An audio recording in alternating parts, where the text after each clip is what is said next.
Praise the Lord. കർത്താവിന്റെ അതിപരിശുദ്ധമായ നാമം വാഴ്ത്തപ്പെടുമാറാകട്ടെ. ഈ സന്ധ്യാ സമയത്തിങ്കൽ നമുക്കൊരുമിച്ച് ദൈവനാമത്തിന്റെ മഹത്വത്തിന് വേണ്ടി കടന്നു വരുവാൻ തക്കവണ്ണം വലിയവനായ ദൈവം നമ്മുടെ ജീവിതത്തിൽ ഒരുക്കി തന്ന നല്ല സാവകാശത്തെ ഓർത്ത് ഞാൻ സ്തോത്രം ചെയ്യുകയാണ്. ഈ ഫേസ്ബുക്ക് ലൈവില് ദൈവനാമത്തെ ഉയർത്തുവാൻ, തന്റെ അനുഭവ സാക്ഷ്യം പങ്കിടുവാൻ കർത്താവിന്റെ ദാസൻ ഷിഹാബുദ്ദീൻ കടന്നു വന്നിട്ടുണ്ട്. ഈ ഫേസ്ബുക്ക് ലൈവിൽ ഇന്ന് ജോയിൻ ചെയ്തിരിക്കുന്ന എല്ലാ പ്രിയപ്പെട്ടവരും കർത്തദാസിനെ ഓർത്ത് പ്രാർത്ഥിക്കണം. പ്രാർത്ഥനാ പുരസ്കരം ഈ മീറ്റിംഗിൽ ജോയിൻ ചെയ്യണമെന്ന് ദൈവനാമത്തിൽ ഞാൻ അപേക്ഷിക്കുകയാണ്. പ്രത്യേകാൽ ജീവിതത്തിൽ കർത്താവ് വിളിച്ച് വേർതിരിച്ച വിധങ്ങളും അനുഭവങ്ങളും ധാരാളമായിട്ട് പങ്കുവെക്കുവാനുണ്ട്.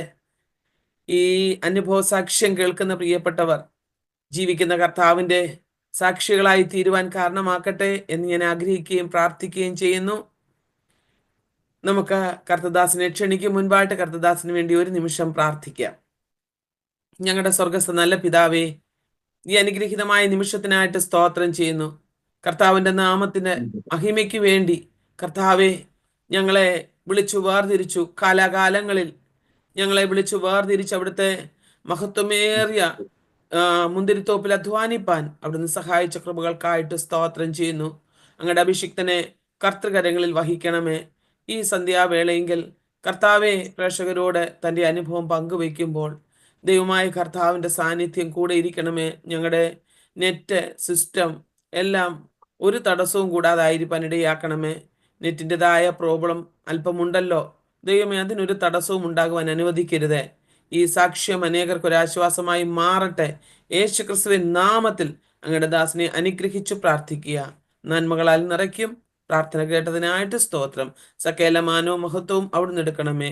യേശു ക്രിസ്തുവിൻ ധന്യനാമത്തിൽ ചോദിക്കുന്ന പ്രാർത്ഥന ദയോടെ കേൾക്കണമേ. സ്വർഗസ്ഥ നല്ല പിതാവേ, ആമേൻ ആമേൻ. Praise the Lord. ആമേൻ. കർത്താവിന്റെ ദാസൻ ഷിഹാബുദ്ദീനെ ഈ ഫേസ്ബുക്ക് ലൈവിലേക്കും വചനദീപ്തി സാക്ഷ്യ കൂടാരത്തിലേക്കും വളരെ സ്നേഹത്തോടും ആദരവോടും കൂടി സ്വാഗതം ചെയ്യുന്നു. കർത്താവിന്റെ ദാസൻ എവിടെ നിന്നാണ് ജോയിൻ ചെയ്തിരിക്കുന്നതെന്ന് നമ്മുടെ പ്രേക്ഷകരുടെ അറിവിലേക്കായിട്ട് ഒരു വാക്കിൽ പറയാമോ? Praise lord. ദൈവത്തിന്റെ അതിപരിശുദ്ധമാകുന്ന നാമം വാഴ്ത്തപ്പെടുമാറാകട്ടെ. ഞാനിപ്പോൾ കൊല്ലം ജില്ലയിൽ പുനലൂരാണ് നിന്നാണ് ജോയിൻ ചെയ്തിരിക്കുന്നത്. Praise Lord. ദൈവനാമത്തിന്റെ മഹത്വത്തിന് വേണ്ടി കർത്തദാസനെ വിളിച്ച് വേർതിരിച്ചല്ലോ. തൻ്റെ ജീവിതത്തിന്റെ ബാല്യകാല അനുഭവങ്ങൾ തന്നെ ഏത് നിലയിൽ നിന്നാണ് കർത്താവിനെ അറിയുവാൻ കാരണമായത് നമ്മുടെ പ്രേക്ഷകർക്ക് വളരെ ആകാംക്ഷയുണ്ട്. തൻ്റെ ദാസന്റെ അനുഭവ സാക്ഷ്യം കേൾക്കുവാൻ, തൻ്റെ ബാല്യകാലത്തിലെ നല്ല സ്മരണകളും കർത്താവിനെ അറിഞ്ഞ നാൾ മുതൽ ഇന്ന് വരെയും കർത്താവ് നടത്തിയ വിധങ്ങളും ഒക്കെയും നമ്മുടെ പ്രേക്ഷകരുമായിട്ട് പങ്കിടുവാൻ സമയമുണ്ട്. കർത്തദാസിനെ അതിനുവേണ്ടി വളരെ സ്നേഹത്തോടെ സ്വാഗതം ചെയ്യുന്നു. ലോകത്തിന്റെ വിവിധ ഇടങ്ങളിൽ ഇരുന്നുകൊണ്ട് യൂട്യൂബും പ്ലാറ്റ്ഫോമിലൂടെ ഞങ്ങളെ ശ്രദ്ധിക്കുന്ന എല്ലാ നല്ലവരായ സഹോദരങ്ങൾക്കും ക്രിസ്തയേശുവിന്റെ നാമത്തിൽ സ്നേഹവന്ദനത്തെ അറിയിക്കുന്നു. കൊല്ലം ജില്ലയിൽ പുനലൂര് എന്ന് പറയുന്ന സ്ഥലത്ത്, ചെമ്മന്തൂർ എന്ന് പറയുന്ന ദേശത്താണ് ഞാൻ ജനിച്ചു വളർത്തപ്പെട്ടത്. ഒരു പാരമ്പര്യമായി ഇസ്ലാമിക പശ്ചാത്തലത്തിൽ സ്ഥലത്ത് എൻ്റെ പ്രിയ പിതാവ് ഷംസുദ്ദീന്റെയും പ്രിയ മാതാവ് ഉമൈബ ബീവിയുടെയും 3 മക്കളിൽ രണ്ടാമത്തവനായി ജനിച്ചു വളർത്തപ്പെട്ടു. വളരെയേറെ പ്രതിസന്ധികളും പ്രയാസങ്ങളും ഒക്കെ നിറഞ്ഞ ഒരു ബാല്യകാലമായിരുന്നു എൻ്റെ ബാല്യകാലം. ഒത്തിരി നിരാശകൾ എൻ്റെ ജീവിതത്തിൽ ഉണ്ടായിരുന്നു. ഒരുപാട് പ്രതിസന്ധികളിലൂടെ ഒക്കെ കടന്നു പോകേണ്ട സാഹചര്യങ്ങൾ എൻ്റെ ജീവിതത്തിൽ ഉണ്ടായിട്ടുണ്ട്.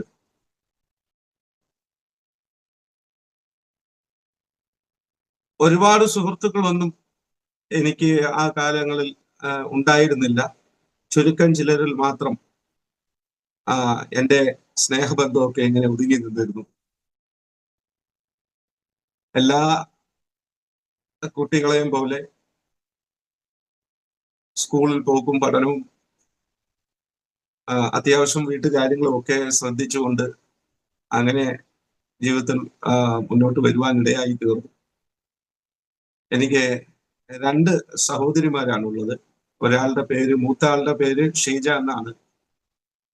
എനിക്ക് ഇളയ ആളുണ്ട്, ഷീബ എന്നാണ് അയാളുടെ പേര്. അവർ രണ്ടുപേരും വിവാഹം കഴിച്ച് കുഞ്ഞുങ്ങളും ഒക്കെയായി കുടുംബമായി സന്തോഷത്തോടെ ആയിരിക്കുന്നു. അപ്പോൾ ആ കാലഘട്ടത്തിലൊക്കെ വിവിധ പാർട്ടികളിലൊക്കെ പ്രവർത്തിക്കുകയും വിവിധ പാർട്ടികളുടെ ഒരു ചട്ടുകമായി മാറുകയും ചെയ്തിരുന്ന ഒരു വ്യക്തിയാണ് ഞാൻ. പലപ്പോഴും കലാലയങ്ങളിലൊക്കെ വടിവാളുമായിട്ടൊക്കെ കടന്നു പോവുകയും മറ്റുള്ളവരെ ഉപദ്രവിക്കുവാൻ വേണ്ടി ശ്രമിക്കുകയൊക്കെ ചെയ്തിട്ടുണ്ട്.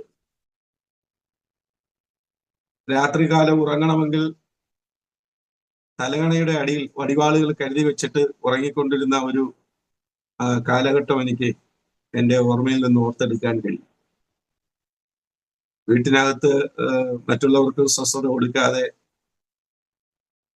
അയൽവക്കക്കാർക്കൊക്കെ സ്വസ്ഥത കൊടുക്കാതെ, അങ്ങനെ ഒരു ജീവിതമായിരുന്നു എൻ്റെ ബാല്യകാല ജീവിതം. എന്നാൽ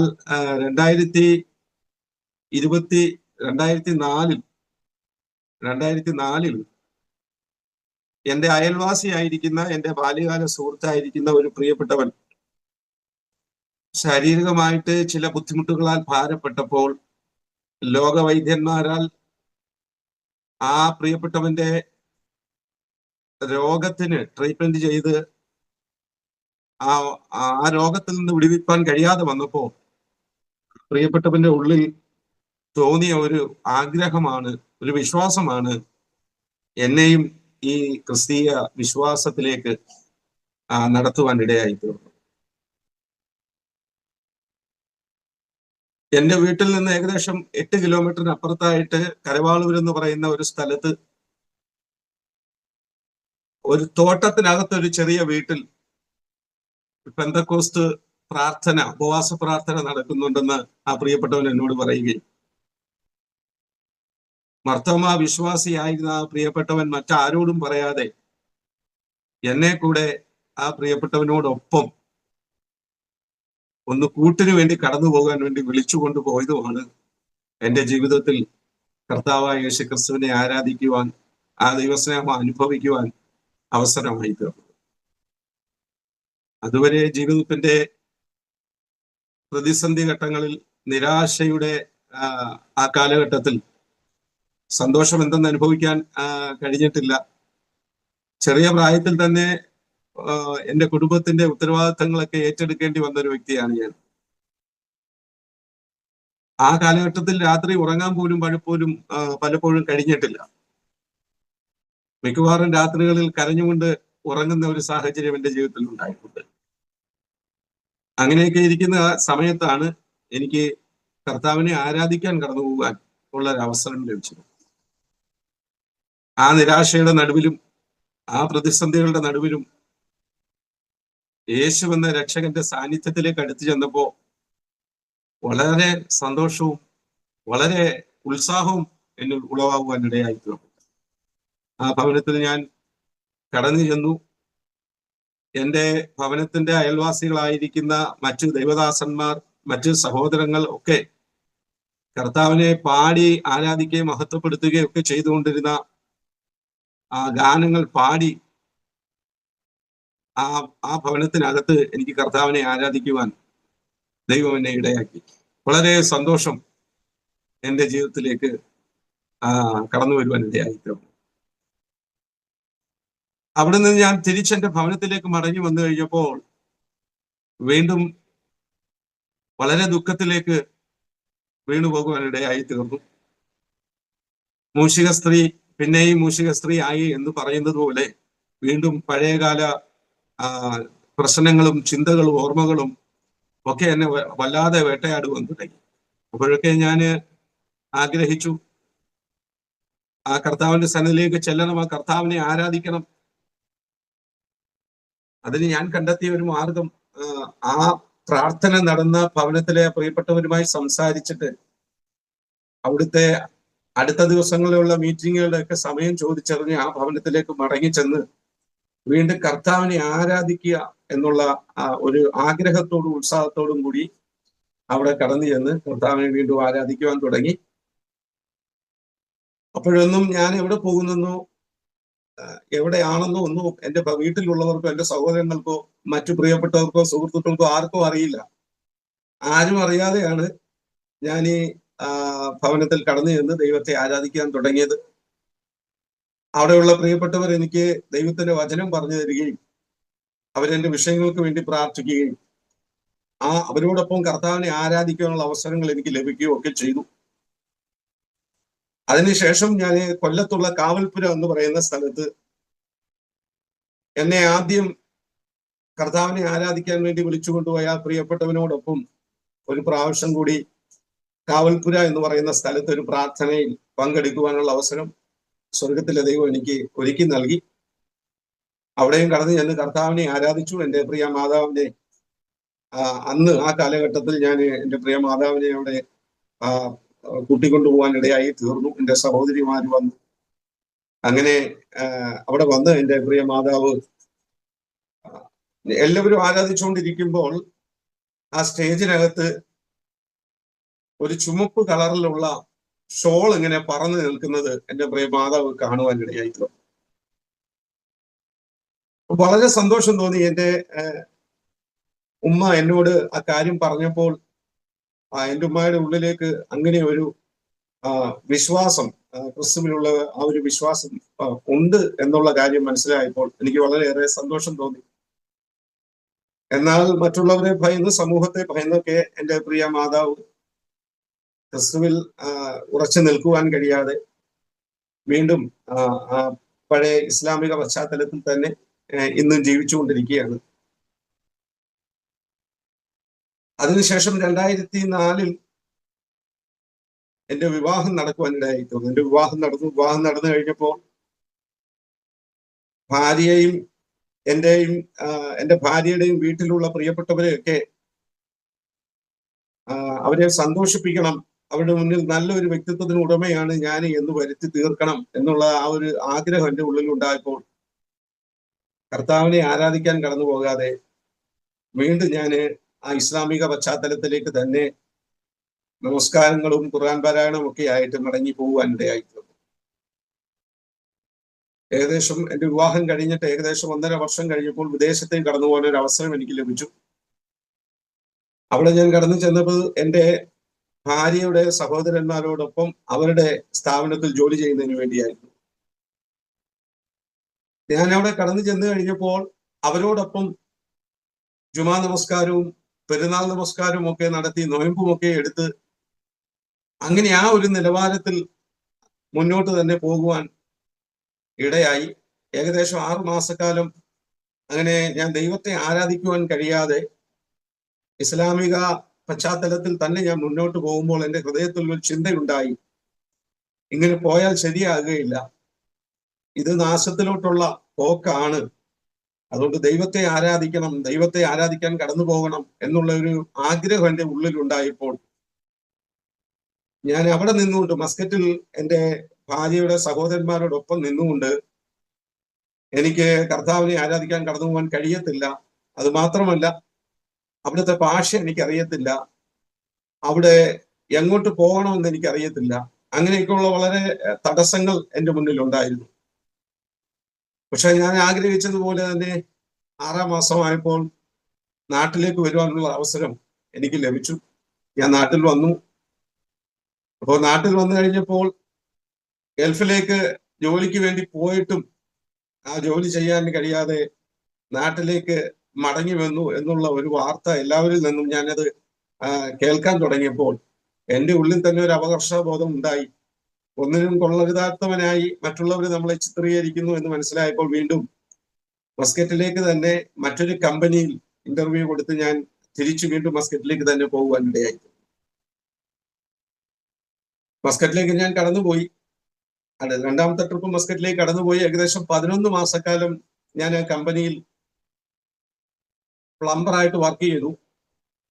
11ാമത്തെ മാസമായപ്പോൾ അതുവരെ താമസിച്ചിരുന്ന ആ സൈറ്റ് മാറി മറ്റൊരു സൈറ്റിലേക്ക്, ബർക്ക എന്ന് പറയുന്ന ഒരു മരുഭൂമിയിലേക്ക് സൈറ്റ് മാറി പോകുവാൻ ഇടയായി തീർന്നു. അവിടെ ചെന്ന് കഴിഞ്ഞപ്പോൾ ഇലക്ട്രിസിറ്റിയുടെ ഒക്കെ ബുദ്ധിമുട്ടുണ്ട്. ജനറേറ്റർ വെച്ചാണ് റൂമിൽ എ സിയും ലൈറ്റും കാര്യങ്ങളെല്ലാം വർക്ക് ചെയ്യിക്കുന്നത്. ഏകദേശം 1500ഓളം വരുന്ന സ്റ്റാഫുകൾ വന്ന് തങ്ങുന്ന ഒരു ക്യാമ്പായിരുന്നു അത്. വൈകുന്നേരം ഡ്യൂട്ടി കഴിഞ്ഞ് എല്ലാവരും റൂമിലെത്തി. ചൂട് കൊണ്ട് അല്പം സമയം ഉറങ്ങാൻ കഴിയാതെ വരുമ്പോൾ എ സി ഉപയോഗിക്കുന്ന ആ സമയത്ത് ജനറേറ്റർ ഓഫ് ആവുകയും ഉറങ്ങാൻ കഴിയാതെ വണ്ണം വളരെയേറെ പ്രയാസങ്ങളിലൂടെ ആ ദിവസങ്ങളിൽ, ആഴ്ചകൾ, മാസങ്ങൾ ഇങ്ങനെ കടന്നു പോകാൻ ഇടയായിട്ടുണ്ട്. കമ്പനിക്കാരോട് പറഞ്ഞ് നാട്ടിലേക്ക് പോകണമെന്നൊക്കെ പറഞ്ഞെങ്കിലും അവർ നാട്ടിലേക്ക് അയച്ചില്ല. അപ്പോൾ തന്നെ ആഹാരം കഴിക്കുവാൻ കഴിയാതെ വണ്ണം വയറ്റിനകത്ത് അൾസറിൻ്റെതായിട്ടുള്ള ഒരു ബുദ്ധിമുട്ട് എന്നെ ബാധിച്ചു. അവിടുത്തെ ചെറിയ ട്രീറ്റ്മെന്റുകളൊക്കെ എനിക്ക് ലഭിച്ചു. പക്ഷെ അതൊന്നും കൊണ്ട് എന്റെ രോഗത്തിന് ഒരു ശമനം ഉണ്ടായില്ല. നാട്ടിലേക്ക് അവര് എന്നെ വിടാതെ അവിടെ തന്നെ നിർത്തുവാനിടയായി തോന്നുന്നു. ഏകദേശം 11 മാസം കഴിഞ്ഞപ്പോൾ ഞാൻ താമസിച്ചിരുന്ന ആ ക്യാമ്പിൽ വലിയൊരു പ്രതിസന്ധി ഉണ്ടാക്കി, വലിയൊരു പ്രശ്നം ഉണ്ടാക്കി. നാട്ടിലേക്ക് മടങ്ങി വരാം എന്ന് ഞാൻ ആഗ്രഹിക്കുകയും ഞാൻ താമസിച്ചിരുന്ന ആ ക്യാമ്പ് മുഴുവൻ അന്ന് ഒരു രാത്രിയിൽ അടിച്ചു തകർക്കുകയും ചെയ്തു. അത് നിമിത്തം ഏകദേശം 3 മാസക്കാലം മസ്കറ്റിൽ ബർക്ക എന്ന് പറയുന്ന സ്ഥലത്ത് ജയിലിനകത്ത് കിടക്കേണ്ട ഒരു സാഹചര്യം എൻ്റെ ജീവിതത്തിൽ ഉണ്ടായിട്ടുണ്ട്. 3 മാസം ഞാൻ ജയിലിൽ കിടക്കുമ്പോൾ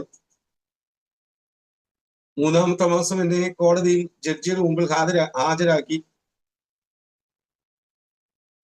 പ്രശ്നമുണ്ടായ ദിവസം രാത്രി പോലീസ് ആ സൈറ്റിലേക്ക് വന്നു കഴിഞ്ഞപ്പോൾ അവിടെ മദ്യപിച്ചു കൊണ്ടിരുന്ന ചില പ്രിയപ്പെട്ടവരെ പോലീസ് അറസ്റ്റ് ചെയ്ത് കൊണ്ടുപോകാനിടയായി തീർന്നു.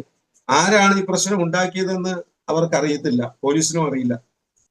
എന്നാൽ അടുത്ത ദിവസം രാവിലെ ആരോ എൻ്റെ പേര് പറഞ്ഞിട്ട് എന്നെ കൂടെ ആ പോലീസ് സ്റ്റേഷനിലേക്ക്, ജയിലിലേക്ക് കൊണ്ടുപോവുകയായിരുന്നു. അങ്ങനെ ഞങ്ങൾ 12 പേര് ആ ജയിലിനുള്ളിൽ 3 മാസക്കാലം ജീവിക്കേണ്ട ഒരു സാഹചര്യം ഉണ്ടായി. 3-ാമത്തെ മാസമായപ്പോൾ ജഡ്ജിയുടെ അടുത്തേക്ക്, കോടതിയിലേക്ക് ഞങ്ങളെ കൊണ്ടുപോയി. കോടതിയിൽ കൊണ്ടു ചെന്നപ്പോൾ അതുവരെയും ഞങ്ങൾ വർക്ക് ചെയ്തിരുന്ന കമ്പനിയുടെ PROയ്ക്കോ അല്ലെങ്കിൽ മറ്റു ഉദ്യോഗസ്ഥർക്കോ ആരാണ് ഈ പ്രശ്നം ഉണ്ടാക്കിയതെന്ന് തെളിയിക്കാൻ കഴിയാത്തതിന്റെ പേരിൽ എനിക്ക് കോടതി അവിടെ നിന്ന് മോചിപ്പിക്കുവാനിടയായി തീർന്നു.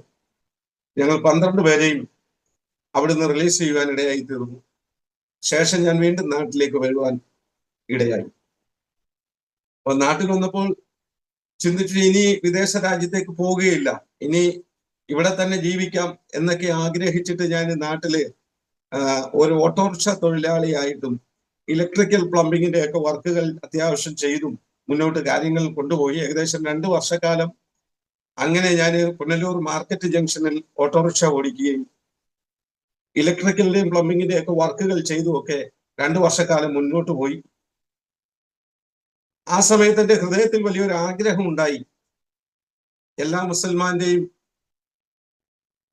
ഹൃദയത്തിൽ ഉണ്ടാകുന്ന ഒരു ആഗ്രഹം, മക്കയിൽ പോയി ഒന്ന് ഉംറ ചെയ്യണം എന്നുള്ള ഒരു ആഗ്രഹം എൻ്റെ ഹൃദയത്തിലും ഉണ്ടായി.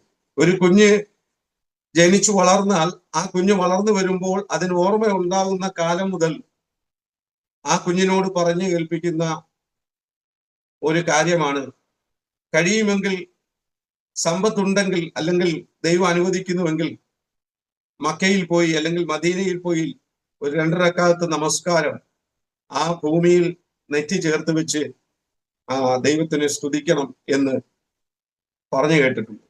ആ ഒരു ആഗ്രഹം എൻ്റെ ഹൃദയത്തിൽ ഉണ്ടായിട്ട് ഞാനും മക്കയിലേക്ക് കടന്നു പോകാൻ വേണ്ടിയിട്ട് താല്പര്യപ്പെടുകയും അതിനുവേണ്ടി പ്രവർത്തിക്കുകയും ഒക്കെ ചെയ്തു. നാട്ടിൽ നിന്ന് മക്കയിലേക്ക് കടന്നു പോകണമെങ്കിൽ ഏകദേശം 2-3 ലക്ഷം രൂപയോളം ഏജൻസിയിൽ കെട്ടിവെക്കുകയും അവർ പറയുന്ന സമയം വരെ നമ്മൾ വെയിറ്റ് ചെയ്യുകയും ചെയ്യേണ്ടി വരും.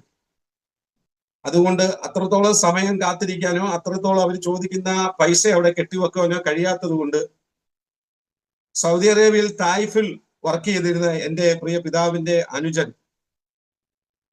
ഞങ്ങൾ കൊച്ചാപ്പ എന്ന് പറയും. അപ്പൊ കൊച്ചാപ്പായോട് ഞാൻ പറഞ്ഞിട്ട് എനിക്ക് മക്കയിൽ വരണം, ഉംറ ചെയ്യണം എന്നൊരു ആഗ്രഹം പറയുമ്പോൾ അദ്ദേഹം എനിക്ക് അവിടെ നിന്നൊരു വിസ എടുത്തു തന്നു. അതൊരു ഹൗസ് ഡ്രൈവറുടെ വിസയായിരുന്നു. ഹൗസ് സർജന്റെ വിസ കിട്ടി. ഞാൻ 2012 സൗദി അറേബ്യയിൽ തായിഫിലേക്ക് കടന്നുപോയി. അവിടെ ചെന്ന് 2 ദിവസം റെസ്റ്റ് ആയിരുന്നു. 3-ാമത്തെ ദിവസം അവരെന്നെ ജോലിക്ക് വിളിച്ചു. ഹൗസ് ഡ്രൈവറുടെ വിസയിലാണ് കടന്നു പോയിരിക്കുന്നത്. ആ വീട്ടിലുള്ള 2-3 പെൺകുട്ടികൾ അവരെന്നോട് പറഞ്ഞു, വണ്ടി എടുക്കാൻ ഞങ്ങൾക്ക് സൂപ്പർ മാർക്കറ്റുകളിൽ പോകണം, വണ്ടി എടുക്കാൻ പറഞ്ഞു. ഞാൻ വണ്ടി എടുത്ത് 3-ാമത്തെ ദിവസം വാഹനവുമായി ഞാൻ അവരുമായി പുറത്തേക്ക് പോയി. മടങ്ങി എന്റെ റൂമിലേക്ക് ഞാൻ വന്നു കഴിഞ്ഞപ്പോൾ ഏകദേശം 30-32 വയസ്സ് പ്രായം വരുന്ന ഒരു സൗദി പെൺകുട്ടി ആ വീട്ടിലെ ഞാൻ താമസിക്കുന്ന റൂമിന്റെ താക്കോൽ ആ പെൺകുട്ടിക്ക് കൊടുക്കണമെന്ന് പറയുകയും അത് കൊടുക്കാൻ കഴിയത്തില്ല എന്ന് ഞാൻ ആ പെൺകുട്ടിയോട് മറുപടി പറഞ്ഞപ്പോൾ അവർക്ക് എന്നോട് മാനസികമായി വളരെ അകൽച്ചയും വിദ്വേഷവും ഒക്കെ തോന്നുവാൻ ഇടയായി തീർന്നു. യഥാർത്ഥത്തിൽ ഹൗസ് ഡ്രൈവറായി ജീവിക്കുന്ന ഒരു വ്യക്തിയുടെ റൂമിന്റെ താക്കോൽ മറ്റാർക്കും ചോദിക്കേണ്ട ആവശ്യമില്ല. അപ്പോൾ അവരുടെ ഉദ്ദേശം എന്തായിരുന്നെന്നോ ശരിയായിരുന്നെന്നോ എനിക്ക് മനസ്സിലാകാൻ കഴിഞ്ഞത് അവരുടെ ഉദ്ദേശം അത്ര ശരിയായിരുന്നില്ല എന്നുള്ളത്. അപ്പൊ അത് നിമിത്തം ഏകദേശം 22 മാസത്തോളം എനിക്ക് ആ സൗദി അറേബ്യയിൽ തായിഫിൽ വളരെയേറെ പ്രതിസന്ധികളിലൂടെ കടന്നു പോകേണ്ട സാഹചര്യം ഉണ്ടായി. അവരുടെ ഇഷ്ടപ്രകാരം ജീവിക്കാത്തത് കൊണ്ട്, അവര് ആഗ്രഹിക്കുന്ന പോലൊക്കെ നമ്മൾ പ്രവർത്തിക്കാഞ്ഞത് കൊണ്ട്, ആഹാരം ലഭിക്കാതെ, രാത്രിയിൽ ഉറങ്ങാൻ കഴിയാതെ, ഉറക്കം തരാതെ, അല്ലെങ്കിൽ ഞാൻ ഇട്ടിരിക്കുന്ന ഒരു ഷർട്ട് ഒന്ന് കഴുകിയിടാൻ പോലും സമയം ലഭിക്കാതെ പലപ്പോഴും രാത്രിയിലും പകലും ഒക്കെ അവരെന്നെ വാഹനവുമായി ജോലിക്ക് വേണ്ടി പലയിടങ്ങളിൽ എന്നെ വിളിച്ചുകൊണ്ട് പോകാനിടയായിട്ടുണ്ട്. ഒരു തെരുവ് പട്ടിക്ക് കൊടുക്കുന്ന വില പോലും മനുഷ്യർക്ക് കൽപ്പിക്കുന്നില്ല എന്നുള്ള ഒരവസ്ഥയാണ് അവിടെ എനിക്കന്ന് കാണുവാൻ കഴിഞ്ഞത്. അപ്പോൾ തന്നെ മാനസികമായി ഞാൻ ജനിച്ചു വളർന്ന ആ പശ്ചാത്തലത്തെ വെറുക്കുവാനിടയായിത്തീർന്നു. കാരണം എന്നേക്കാൾ നന്നായിട്ട് ഖുർആൻ പഠിക്കുകയും ഖുർആൻ പഠിപ്പിക്കുകയും ഒക്കെ ചെയ്യുന്നവരാണ് അവര്. അപ്പൊ അവരിൽ നിന്ന് ഇപ്രകാരം ഒരു പ്രവർത്തികൾ വെളിപ്പെട്ടു വന്നു കഴിഞ്ഞപ്പോ അങ്ങനെ ഒരു നിലവാരത്തിൽ ജീവിക്കാൻ എനിക്ക് സാധ്യമല്ല എന്ന് ഞാൻ ചിന്തിക്കുകയും, പിന്നത്തേതിൽ 2014 ഞാന് നാട്ടിലേക്ക് മടങ്ങി വരികയും ചെയ്തു. മടങ്ങി വന്നതിന്റെ പിന്നിലൊക്കെ ഒരുപാട് ദൈവത്തിന്റെ പ്രവൃത്തികളുണ്ട്. അവരുടെ ഇഷ്ടപ്രകാരം ഞാൻ ജീവിക്കാഞ്ഞത് കൊണ്ട് തണുപ്പ് വന്ന ഒരു സമയം, തണുപ്പ് അധികമായി ഉണ്ടാകുന്ന ഒരു സമയത്താണ് ഞാൻ അവിടെ ജോലിക്ക് കടന്നു ചെന്നത്. അപ്പോൾ ആ പെൺകുട്ടികൾ പറഞ്ഞ നിലവാരത്തിൽ ജീവിക്കാഞ്ഞത് കൊണ്ട് എനിക്ക് ആ തണുപ്പിൽ നിന്ന് രക്ഷപ്പെടാനുള്ള ഒരു മാർഗവും വീട്ടുകാർ ചെയ്തു തന്നില്ല. ആ തണുപ്പ് മുഴുവൻ എൻ്റെ ശരീരത്തെ അടിച്ച് എൻ്റെ വായിക്കകത്തെ മുകൾ നിരയിലെ മോണ കംപ്ലീറ്റ് പഴുത്ത്, മുകൾ നിരയിലെ പല്ല് ഒരു സെറ്റായിട്ട് മുഴുവൻ പല്ലും താപ്പോട്ട് ഊരി വരുന്ന ഒരു രീതിയിലേക്ക് കാര്യങ്ങൾ മാറി. വാ അടയ്ക്കുവാൻ കഴിയത്തില്ല. തണുത്തതോ ചൂടുള്ളതോ ആയിട്ടുള്ള ഭക്ഷണമോ വെള്ളമോ ഒന്നും കുടിക്കാനോ കഴിക്കാനോ കഴിയാത്ത നിലവാരത്തിൽ വളരെയേറെ വേദന അനുഭവിക്കുവാൻ തുടങ്ങി. രോഗം മൂർച്ഛിച്ചിട്ടും ആശുപത്രിയിൽ പോയി ട്രീറ്റ്മെന്റ് എടുക്കാൻ കഴിയാതെ വല്ലാതെ ഞാൻ ഭാരപ്പെട്ടു. അവരെന്നെ ഹോസ്പിറ്റലിലേക്ക് കൊണ്ടുപോയില്ല. അതിന് വേണ്ടുന്ന ട്രീറ്റ്മെന്റുകളോ മെഡിസിൻസോ അവരെനിക്ക് വാങ്ങി തന്നില്ല. അവരുമായി ഞാൻ പുറത്തേക്ക് വാഹനമായി പോകുമ്പോൾ അവര് കാണാതെ മെഡിക്കൽ സ്റ്റോറിൽ നിന്ന് വേദനയ്ക്കുള്ള പെയിൻ കില്ലർ വാങ്ങി എൻ്റെ റൂമിൽ കൊണ്ടുവച്ചിരുന്നു. വേദന സഹിക്കാൻ കഴിയാതെ വന്നപ്പോഴത്തേക്ക് ഞാൻ അവിടെ കിടന്ന പെയിൻ കില്ലർ മുഴുവൻ കഴിക്കുകയും ആഹാരമില്ലാതെ ആ പെയിൻ കില്ലർ മുഴുവൻ ഞാൻ ആഹാരമോ വെള്ളമോ ഒന്നും കഴിക്കാതെ കഴിച്ചു കഴിഞ്ഞപ്പോഴത്തേക്ക് ഏകദേശം എൻ്റെ റൂമിനകത്ത് 3 ദിവസത്തോളം ഞാൻ വീണ് കിടക്കേണ്ട ഒരു സാഹചര്യം അന്ന് എൻ്റെ ജീവിതത്തിൽ ഉണ്ടായി. 3 ദിവസം ഞാൻ അവിടെ കിടന്നു. 3-ാമത്തെ ദിവസം ഉച്ചയായപ്പോൾ പള്ളിയിൽ നമസ്കരിക്കുവാൻ ളുഹർ നമസ്കാരത്തിനുള്ള വാങ്ക് കൊടുക്കുന്നത് ഞാൻ കേട്ടപ്പോൾ അതുവരെയും നമസ്കരിക്കുകയും ആ ഇസ്ലാമിക പശ്ചാത്തലത്തിൽ ഇങ്ങനെ ജീവിക്കുകയും ചെയ്തിരുന്ന ഞാൻ വീണ് കിടക്കുന്ന 3 ദിവസമാണ് എനിക്ക് പള്ളിയിൽ പോയി നമസ്കരിക്കാൻ കഴിയാതെ വന്നത്. അപ്പോൾ എൻ്റെ ഉള്ളിൽ ഒരു ചിന്തയുണ്ടായി, ഇന്ന് ഞാൻ എന്തായാലും പള്ളിയിൽ പോയി നമസ്കരിച്ചിരിക്കും.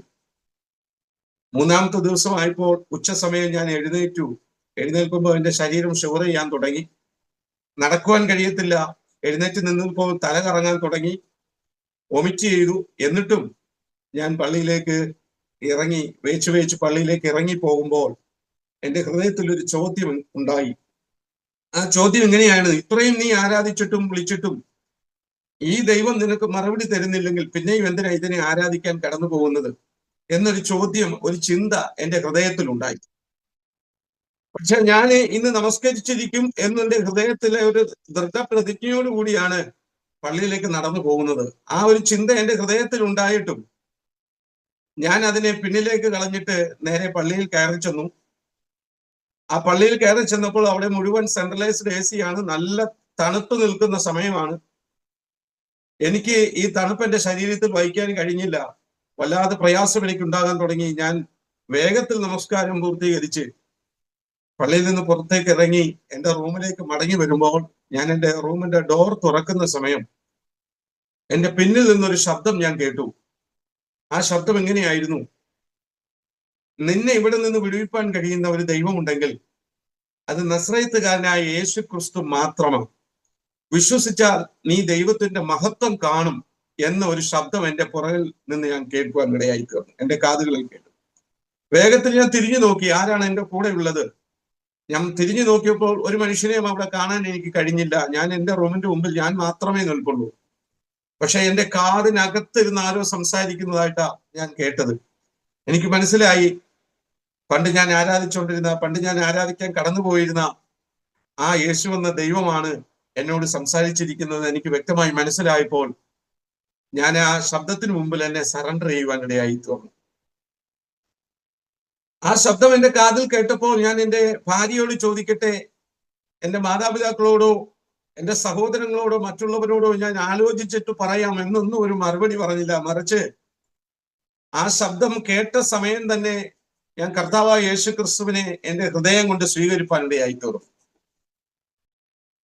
അതുവരെയും എന്റെ ജീവിതത്തിൽ ഉണ്ടാകാത്തൊരു വലിയ സന്തോഷം ആ സമയം എന്റെ ജീവിതത്തിൽ ഉണ്ടായി. ഞാൻ ഇവിടെ നിന്ന് സൗദി അറേബ്യയിലേക്ക് കടന്നുപോയത് മക്കയിൽ പോയി ഉംറ ചെയ്യാൻ വേണ്ടിയിട്ടാണ്. അവിടെ ചെന്ന് 22 മാസത്തിനുള്ളിൽ 2 പ്രാവശ്യം മക്കയിൽ ഉംറ ചെയ്യാൻ ഉള്ള അവസരം എനിക്ക് ലഭിച്ചു. ഞാൻ മക്കയിലേക്ക് കടന്നുപോയി ഉംറ ചെയ്തു. പക്ഷേ അവിടെ ഒന്നും എന്റെ ചോദ്യത്തിനുള്ള മറുപടിയോ എനിക്ക് എന്റെ വിഷയത്തിൽ നിന്ന് ഒരു സമാധാനവും ലഭിക്കുവാൻ കഴിയാതെ ഞാൻ നിരാശനായി എന്റെ റൂമിലേക്ക് വരുവാനാണ് ഇടയായി തീർന്നത്. ആ സമയത്താണ് ഞാൻ കർത്താവിന്റെ ശബ്ദം കേൾക്കുന്നത്. ഞാൻ കർത്താവിനെ ആരാധിക്കാൻ കടന്നുപോയിട്ടും കർത്താവിനെ ഞാൻ തള്ളിക്കളഞ്ഞിട്ടും ആരാധിക്കാൻ പോകാതെ വീണ്ടും പഴയ പശ്ചാത്തലത്തിലേക്ക് ഞാൻ മടങ്ങിപ്പോയിട്ടും എന്നെ വെറുത്ത് കളയാതെ ആ കർത്താവ് എന്നോട് കൂടെ നടന്നു. എന്റെ വീഴ്ചകളിൽ, എന്റെ താഴ്ചകളിൽ, എന്റെ രോഗാവസ്ഥകളിൽ എന്നെ താങ്ങി നടത്തുവാൻ, എന്നെ ആ ദുഷ്ടശക്തികൾക്ക് വിട്ടുകൊടുക്കാതെ കർത്താവ് എന്നെ വീണ്ടെടുക്കുവാനിടയായി തീർന്നു. ഞാൻ എന്റെ റൂമിനകത്തേക്ക് കയറി ചെന്നു. എന്റെ റൂമിനകത്ത് കയറി ചെന്നപ്പോൾ ദൈവസാന്നിധ്യം എന്നിലേക്ക് വന്നപ്പോൾ വലിയ വായിൽ നിലവിളിക്കാൻ തുടങ്ങി. ഞാൻ എത്ര സമയത്തോളം ഞാൻ നിലവിളിച്ചു എന്ന് എനിക്കറിയത്തില്ല. മണിക്കൂറുകളോളം അവിടെ ആ റൂമിനകത്ത് ഞാൻ നിലവിളിക്കുവാൻ തുടങ്ങി. കാരണം ദൈവസാന്നിധ്യം ഞാൻ അനുഭവിച്ചുകൊണ്ടിരിക്കുക. അതുവരെ എനിക്ക് ലഭിക്കാത്ത ഒരു ദൈവസാന്നിധ്യം. ആ ദൈവത്തിന്റെ സന്നിധിയിൽ ഞാൻ നിലവിളിച്ചു. എന്റെ വിഷയങ്ങൾ ആ കർത്താവിന്റെ സന്നിധിയിൽ എനിക്ക് സറണ്ടർ ചെയ്യുവാൻ ഇടയായി തീർന്നു, സംസാരിപ്പാൻ ഇടയായി തീർന്നു. ശേഷം ഏകദേശം മണിക്കൂറുകൾക്ക് ശേഷം ഞാൻ രാത്രിയിൽ അല്പം ഒന്ന് റിലാക്സ് ചെയ്യുന്നതിന് വേണ്ടിയിട്ട് ടെലിവിഷൻ ഓണാക്കി കഴിഞ്ഞപ്പോൾ ചില ചാനലുകൾ ഇങ്ങനെ മാറി മാറി മുന്നോട്ട് പോയിക്കൊണ്ടിരിക്കുമ്പോൾ ഒരു ചാനലിൽ യേശുക്രിസ്തുവിനെ സാക്ഷീകരിക്കുന്നതും യേശുക്രിസ്തുവിനെ ശുശ്രൂഷിക്കുന്നതും ഒക്കെ എനിക്ക് കാണുവാൻ കഴിഞ്ഞു. അതെന്നെ വല്ലാതെ ഉറപ്പിക്കുവാൻ ഇടയായി തീർന്നു.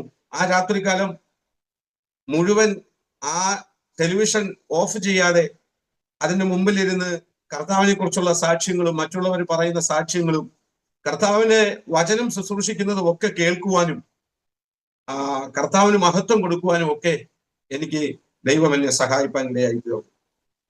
ആ ടെലിവിഷൻ ചാനലിൽ ചില മൊബൈൽ നമ്പറുകൾ എഴുതി കാണിച്ചിട്ട് ഇപ്രകാരം അതിനകത്ത് അവർ എഴുതി കാണിച്ചു, നിങ്ങളുടെ പ്രാർത്ഥന വിഷയങ്ങൾക്ക് വേണ്ടി ഞങ്ങളെ വിളിക്കുക, ഞങ്ങൾ നിങ്ങൾക്ക് വേണ്ടി പ്രാർത്ഥിക്കാം എന്ന് തലക്കെട്ടോടുകൂടി ചില ഫോൺ നമ്പറുകളൊക്കെ എഴുതി കാണിച്ചു. ഞാൻ ആ ഫോൺ നമ്പറുകളൊക്കെ എഴുതി കളക്ട് ചെയ്തു. അടുത്ത ദിവസം നേരം വെളുത്ത സമയം സൗദി അറേബ്യയുടെ 7 മണി സമയം, ഇവിടുത്തെ ഏകദേശം 9:30 മണി സമയമായി കാണും ഇന്ത്യൻ ടൈം. ആ സമയത്ത് എന്റെ കയ്യിൽ കിട്ടിയ ഞാൻ എഴുതിയെടുത്ത മൊബൈൽ നമ്പറുകളിലൊക്കെ ഞാൻ ഫോൺ ചെയ്തു. എന്നിട്ട് ഞാൻ അവരോടൊക്കെ പറഞ്ഞു, പല ദൈവദാസന്മാരോടും പറഞ്ഞു, എന്റെ വിഷയങ്ങൾ, ഞാൻ ഇപ്രകാരം അകപ്പെട്ടിരിക്കുകയാണ്, നാട്ടിലേക്ക് ഇവരെന്നെ കടത്തി വിടുന്നില്ല. എനിക്ക് 22 മാസക്കാലം ഞാൻ അവിടെ ഹൗസ് ഡ്രൈവറായിട്ട് ജോലി ചെയ്തിട്ടും ലൈസൻസ് എടുത്തു തന്നിട്ടില്ല. ലൈസൻസ് ഇല്ലാതെ വാഹനം ഓടിച്ചുകൊണ്ടിരിക്കുക. രോഗം വന്നു, മരണം ഏത് നിമിഷവും സംഭവിക്കാം. ആ ഒരു അവസ്ഥയിലായിട്ട് ഇവരെന്നെ ആസ്പത്രിയിൽ കൊണ്ടുപോകുന്നില്ല ട്രീറ്റ്മെന്റ് ചെയ്യാൻ. എനിക്ക് നാട്ടിൽ ഭാര്യയുണ്ട്, കുഞ്ഞുങ്ങളുണ്ട്, മാതാപിതാക്കളുണ്ട്, മറ്റു സഹോദരങ്ങളുണ്ട്. അതുകൊണ്ട് എനിക്ക് അവരെ കാണണമെന്ന് ആഗ്രഹമുണ്ട്. ദൈവദാസന്മാരെ, നിങ്ങൾ പ്രാർത്ഥിക്കണം എന്നവരോട് പറയുവാൻ ഇടയായി തീർന്നു. പലരോടും ഈ കാര്യങ്ങൾ ഞാൻ വിളിച്ചു പറഞ്ഞു. കൊല്ലത്തുള്ള ജോസഫ് എന്ന് പറയുന്ന ഒരു ദൈവദാസൻ എനിക്ക് മറുപടി ഉടൻ തന്നു. താങ്കൾ വിശ്വസിക്കുന്നോ എന്ന് ചോദിപ്പാൻ ഇടയായി തീർന്നു. ഞാൻ ആ മനുഷ്യനോട് പറഞ്ഞു, അതെ, ഞാൻ വിശ്വസിക്കുന്നുണ്ട്, എനിക്ക് യേശുവിന് വിശ്വാസമാണ്. ഞാനിത് പറഞ്ഞപ്പോൾ ആ ദൈവദാസൻ എന്നോട് പറഞ്ഞു, താങ്കൾക്കൊരു 3 ദിവസം ഉപവാസം ഇരിക്കാൻ കഴിയുമോ? താങ്കൾ ആഹാരം വെടിഞ്ഞിട്ട് ഒരു 3 ദിവസം ഉപവസിക്കുവാൻ തയ്യാറാണെങ്കിൽ താങ്കൾക്ക് വേണ്ടി ഞങ്ങൾ പ്രാർത്ഥിക്കാം, ദൈവം താങ്കൾക്ക് വേണ്ടി പ്രവർത്തിക്കും എന്ന് പറയുവാനിടയായി തീർന്നു. ആ സമയം മുതൽ വെള്ളം പോലും കുടിക്കാൻ കഴിയാത്ത അവസ്ഥയിൽ ഞാൻ കർത്താവിനെ സന്നിധിയിൽ ഇരുന്ന് ഉപവസിക്കുവാനും പ്രാർത്ഥിക്കുവാനും തുടങ്ങി. 30 ദിവസവും ശിഹാബുദ്ദീൻ നോയമ്പെടുത്തിട്ടുണ്ട്. ഇസ്ലാം മത വിശ്വാസപ്രകാരം 30 ദിവസവും നോയമ്പെടുത്തിട്ടുള്ള ഒരു വ്യക്തിയാണ് ഞാൻ. പക്ഷേ ഉപവാസം എന്താണെന്നോ ഉപവാസത്തിന്റെ മാനദണ്ഡം എന്താണോ എന്നും ഒന്നും എനിക്ക് അറിയത്തില്ലായിരുന്നു. എങ്കിലും എനിക്കറിയാവുന്ന നിലവാരത്തിൽ ആ കർത്താവിന്റെ ദാസൻ എന്നോട് പറഞ്ഞതനുസരിച്ച് എന്റെ റൂമിനകത്ത് ഞാൻ 3 ദിവസവും ആഹാരമില്ലാതെ ഞാൻ ദൈവസന്നിധിയിൽ ഇരുന്ന് കരയുവാൻ തുടങ്ങി.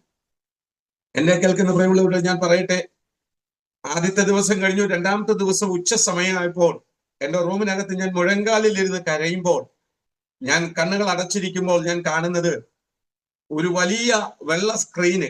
ആ സ്ക്രീനിൽ ദൈവം എന്നെ ഒരു വിഷ്വൽ കാണിക്കാനിടയായി തീർന്നു. ആ വിഷ്വൽ എങ്ങനെയാണ്? തിരുവനന്തപുരം എയർപോർട്ടിൽ ഞാൻ ഇറങ്ങി വന്ന് നിൽക്കുന്നതും എന്റെ ഭാര്യയെയും കുഞ്ഞുങ്ങളെയും കണ്ട് ഞാൻ കൈയെടുത്ത് അവരെ വിഷ് ചെയ്യുന്നതും കർത്താവ് എന്നെ കാണിക്കാനിടയായി തീർന്നു. ആ സമയം ഞാൻ ദൈവത്തോട് പ്രതികരിച്ചു, ഞാനിത് വിശ്വസിക്കത്തില്ല. കാരണം ഞാൻ അവിടെ നിന്ന് നാട്ടിലേക്ക് വരണമെങ്കിൽ 6 പേര് സമ്മതിച്ചെങ്കിൽ മാത്രമേ എനിക്ക് നാട്ടിലേക്ക് വരാൻ ലീവ് ലഭിക്കത്തുള്ളൂ. ആ വീട്ടിലെ 3 പെൺകുട്ടികളും അവരുടെ 2 ആൺമക്കളും ആ വീട്ടിലെ പ്രായമുള്ള അമ്മയും അവരെ ഒരുമിച്ച് സമ്മതിച്ചാൽ മാത്രമേ എനിക്ക് ലീവ് അടിച്ചു കിട്ടത്തുള്ളൂ. അപ്പോൾ ഈ 6 പേരുടെ ഹൃദയത്തിൽ ദൈവം അങ്ങനെ പ്രവർത്തിക്കും എന്നായി എന്റെ ചോദ്യം. അപ്പൊ അതുകൊണ്ട് തന്നെ ഞാൻ ആ വിഷ്വൽ ദൈവം എന്നെ കാണിച്ചുകൊള്ളാൻ ഞാൻ ദൈവത്തോട് പറഞ്ഞു, ഞാൻ വിശ്വസിക്കത്തില്ല എന്ന് പറയുവാനിടയായി തോന്നി. ഉടൻ തന്നെ ആ വിഷ്വൽ മാറി. അടുത്തത് ഒരു വെള്ള പ്രതലത്തിൽ കർത്താവിനെ ഒരു വചനം എഴുതി കാണിച്ചു. ആ വചനം എങ്ങനെയായിരുന്നു? ഭയപ്പെടേണ്ട, ഞാൻ നിന്നോട് കൂടെയുണ്ട്, ഭ്രമിച്ചു നോക്കേണ്ട, ഞാൻ നിന്റെ ദൈവമാകുന്നു. ഈ തിരുവെഴുത്ത് ദൈവം എന്നെ എഴുതി കാണിച്ചപ്പോൾ ആ വചനത്തിൽ ഉറച്ച്, ആ വചനത്തിൽ വിശ്വസിച്ച് ആ ദൈവത്തിന്റെ സന്നിധിയിൽ ഇരുന്ന് ഞാൻ പ്രാർത്ഥിക്കുവാൻ തുടങ്ങി. 3 ദിവസവും ഉപവാസത്തോടെ ഇരുന്ന് ഞാൻ പ്രാർത്ഥിച്ചു. അടുത്ത ഓരോ സെക്കൻഡും എന്റെ പ്രാർത്ഥനയുടെ, ഉപവാസത്തിന്റെ മറുപടിയാണ് എനിക്ക് സംഭവിക്കാൻ പോകുന്നതെന്ന് ഞാൻ വിശ്വസിച്ചപ്പോൾ ഏകദേശം 13 ദിവസം ഉപവാസം കഴിഞ്ഞിട്ട് 13 ദിവസം കഴിഞ്ഞപ്പോൾ 13ാമത്തെ ദിവസം എനിക്ക് നാട്ടിലേക്ക് വരുവാനുള്ള ലീവ് അടിച്ചു തരുവാൻ ഇടയായി തീർന്നു. എന്നെ കേൾക്കുന്ന പ്രിയമുള്ളവരെ, അതുപോലെ എന്റെ ജീവിതത്തിൽ വളരെയേറെ പ്രതിസന്ധികളാണ് ഉണ്ടായത്. 22 മാസക്കാലം ഭക്ഷണം ശരിയായി കഴിക്കുവാൻ പോലും പറ്റിയിട്ടില്ല. പലപ്പോഴും രോഗം ബാധിച്ചവനായി, തലയ്ക്കകത്തേക്ക് പഴുപ്പ് കയറി, കണ്ണുകൾക്ക് കാഴ്ചശക്തി കുറഞ്ഞു. ഒരു റൂമിനകത്ത് 22 മാസക്കാലം ഒറ്റയ്ക്ക് താമസിക്കുമ്പോൾ ഉണ്ടാകുന്ന പ്രയാസങ്ങൾ, മാനസികമായ വിഷയങ്ങൾ, സംസാരിക്കുവാൻ ആരുമില്ലാത്തത് കൊണ്ട് നാവ് ചലിപ്പിക്കുവാൻ പോലും കഴിയാത്ത അവസ്ഥയിലേക്ക് കാര്യങ്ങൾ മാറി. ഒരു ഭ്രാന്തനായി പോകുമോ എന്ന് പോലും ഞാൻ പലപ്പോഴും ചിന്തിക്കുവാനിടയായി തീർന്നു. എന്നാൽ ഞാൻ കർത്താവിനിലേക്ക് ഇറങ്ങി വന്നപ്പോൾ, ദൈവ സാന്നിധ്യവനിലേക്ക് ഇറങ്ങി വന്നു കഴിഞ്ഞപ്പോൾ എന്റെ പ്രശ്നത്തിന്റെ മറുപടി കർത്താവ് എനിക്ക് മുമ്പിൽ വെളിപ്പെടുത്തി തന്നപ്പോൾ ഞാൻ അവിടെ നിന്ന് നാട്ടിലേക്ക് മടങ്ങി വരുവാനിടയായി തീർന്നു. രാത്രി ഏകദേശം 12 മണി സമയം ഞാൻ എന്റെ വീട്ടിനകത്ത് എന്റെ ഉമ്മായും എന്റെ വാപ്പായും എന്റെ ഭാര്യയും കുഞ്ഞുങ്ങളും എന്റെ സഹോദരങ്ങളും ഒക്കെയുള്ള എന്റെ വീട്ടിനകത്തേക്ക് ഞാൻ നടന്നു വന്ന് കയറിയപ്പോൾ എന്റെ പ്രിയ മാതാവ് എന്നോട് ചോദിച്ചു, നിന്നെ എങ്ങനെയാണ് അവർ അവിടെ നിന്ന് വിട്ടതെന്ന് ചോദിച്ചു. ചോദിക്കാനുണ്ടായ കാരണം ഇതാണ്. പലപ്പോഴും ഞാൻ അവിടെ ചെന്ന ആദ്യ സമയം മുതൽ തന്നെ പ്രശ്നങ്ങളാണ് എന്നറിഞ്ഞപ്പോൾ എങ്ങനെയെങ്കിലും നാട്ടിലേക്ക് അവരെന്നെ കയറ്റി വിടണം എന്ന് ആഗ്രഹിച്ചിട്ട് എന്റെ പ്രിയ മാതാവ് പല ഉസ്താദന്മാരെ കാണുകയും അവരെ കൊണ്ട് ചില മന്ത്രവാദങ്ങളൊക്കെ ചെയ്യിപ്പിച്ച് ആ പ്രിയപ്പെട്ടവരുടെ ഹൃദയത്തിൽ എന്നെ നാട്ടിലേക്ക് വിടണം എന്നുള്ള ഒരു ചിന്ത ഉണ്ടാകാൻ വേണ്ടി പല കാര്യങ്ങളും ചെയ്തിട്ടും എന്റെ അമ്മ ഒടുവിൽ എന്നോട് പറഞ്ഞു, എനിക്കിനി ഉസ്താദന്മാർക്ക് കൊടുക്കുവാൻ പൈസയില്ല, ഇനി അവര് നിന്നെ നാട്ടിൽ വിടുന്ന സമയത്ത് നീ നാട്ടിൽ വാ, അല്ലാതെ എനിക്കൊന്നും ചെയ്യാൻ കഴിയത്തില്ല എന്ന് എൻ്റെ ഉമ്മ എന്നോട് പറയുവാൻ ഇടയായി തീർന്നു. അതുകൊണ്ടാണ് ഞാൻ എൻ്റെ വീട്ടിലേക്ക് വന്നു കയറിയപ്പോൾ എൻ്റെ ഉമ്മ ആദ്യം എന്നോട് ചോദിച്ചത്, നിന്നെ എങ്ങനെയാണ് അവരവിടുന്ന് വിട്ടത്? അപ്പൊ എനിക്ക് ആ രാത്രികാലം 12 മണി സമയത്ത് എന്റെ ഭവനത്തിനുള്ളിൽ എന്റെ മാതാവിന്റെയും പിതാവിന്റെയും എന്റെ ഭാര്യയുടെയും കുഞ്ഞുങ്ങളുടെയും സഹോദരങ്ങളുടെയും മുമ്പിൽ കർത്താവായ യേശു ക്രിസ്തു എന്നെ വിടുവിച്ചു എന്ന് എന്റെ കർത്താവിനെ സാക്ഷീകരിക്കുവാനുള്ള അവസരം സ്വർഗത്തിലെ ദൈവം എനിക്ക് ഒരുക്കി നൽകി. ഞാനൊരു കാര്യം പറയട്ടെ, അതുവരെയും ഞാൻ അനുഭവിച്ചു, സൗദി അറേബ്യയിൽ അനുഭവിച്ച കഷ്ടപ്പാടുകളൊന്നും ആയിരുന്നില്ല പിന്നീട് എന്റെ സ്വന്തം ഭവനത്തിൽ ഞാൻ അനുഭവിക്കുവാൻ തുടങ്ങിയത്. കാരണം 2 പ്രാവശ്യം മക്കയിൽ പോയി ഉംറ ചെയ്ത മകൻ ഒരു നല്ല ഇസ്ലാം വിശ്വാസിയായി മടങ്ങി വരുമെന്ന് ആഗ്രഹിച്ച പ്രിയ മാതാവിന്റെയും പിതാവിന്റെയും വിശ്വാസം അസ്ഥാനത്തായി എന്നവർ കണ്ടപ്പോൾ അവർക്ക് എന്നോട് വൈരാഗ്യവും ദേഷ്യവും ഒക്കെ തോന്നുവാനിടയായി തീർന്നു. എന്റെ ഭാര്യ പോലും എന്നോട് സംസാരിക്കാതെ, ഒന്ന് ചിരിക്കുക പോലും ചെയ്യാതെ എന്റെ ഭാര്യ പോലും എന്നിൽ നിന്ന് അകന്നു. എന്റെ സഹോദരങ്ങൾ എന്നോട് സംസാരിക്കാതെയായി. എന്റെ ഭവനത്തിനകത്ത് ഒരു റൂമിനകത്ത് ഞാൻ ഒറ്റപ്പെട്ടവനെ പോലെ ചില ആഴ്ചകൾ ഞാൻ ജീവിക്കേണ്ടതായി വന്നു. ആഹാരം തരില്ല, കുടിക്കാൻ ദാഹിച്ച വെള്ളം തരില്ല, രാത്രിയിൽ ഉറങ്ങി രാവിലെ ഉണർന്ന് എഴുന്നേറ്റാൽ ഒരു ബെഡ് കോഫി പോലും എനിക്ക് തരാതെ എന്റെ പ്രിയപ്പെട്ടവർ എന്നെ വല്ലാണ്ട് പ്രയാസപ്പെടുത്തുവാൻ തുടങ്ങി. മറ്റൊന്നുമല്ല കാരണം, ആരെയും കൊന്നില്ല, ആരുടെയും മോഷ്ടിച്ചിട്ടില്ല, ആരെയും ഉപദ്രവിച്ചിട്ടല്ല, മറിച്ച് കർത്താവായ യേശു ക്രിസ്തുവിനെ സാക്ഷീകരിച്ചതിന്റെ പേരിൽ, കർത്താവായ യേശു ക്രിസ്തുവിന്റെ രക്ഷ ഏറ്റെടുത്തതിന്റെ പേരിൽ എനിക്ക് എന്റെ സ്വന്തം ഭവനത്തിനകത്ത് പോലും വളരെയേറെ പ്രതികൂലങ്ങൾ എനിക്ക് നേരിടേണ്ടതായി വന്നു. ഞാൻ മനസ്സിലാക്കിയത്, എല്ലാ വിശ്വാസവും, എല്ലാ യഥാർത്ഥ വിശ്വാസവും പരിശോധിക്കപ്പെടും.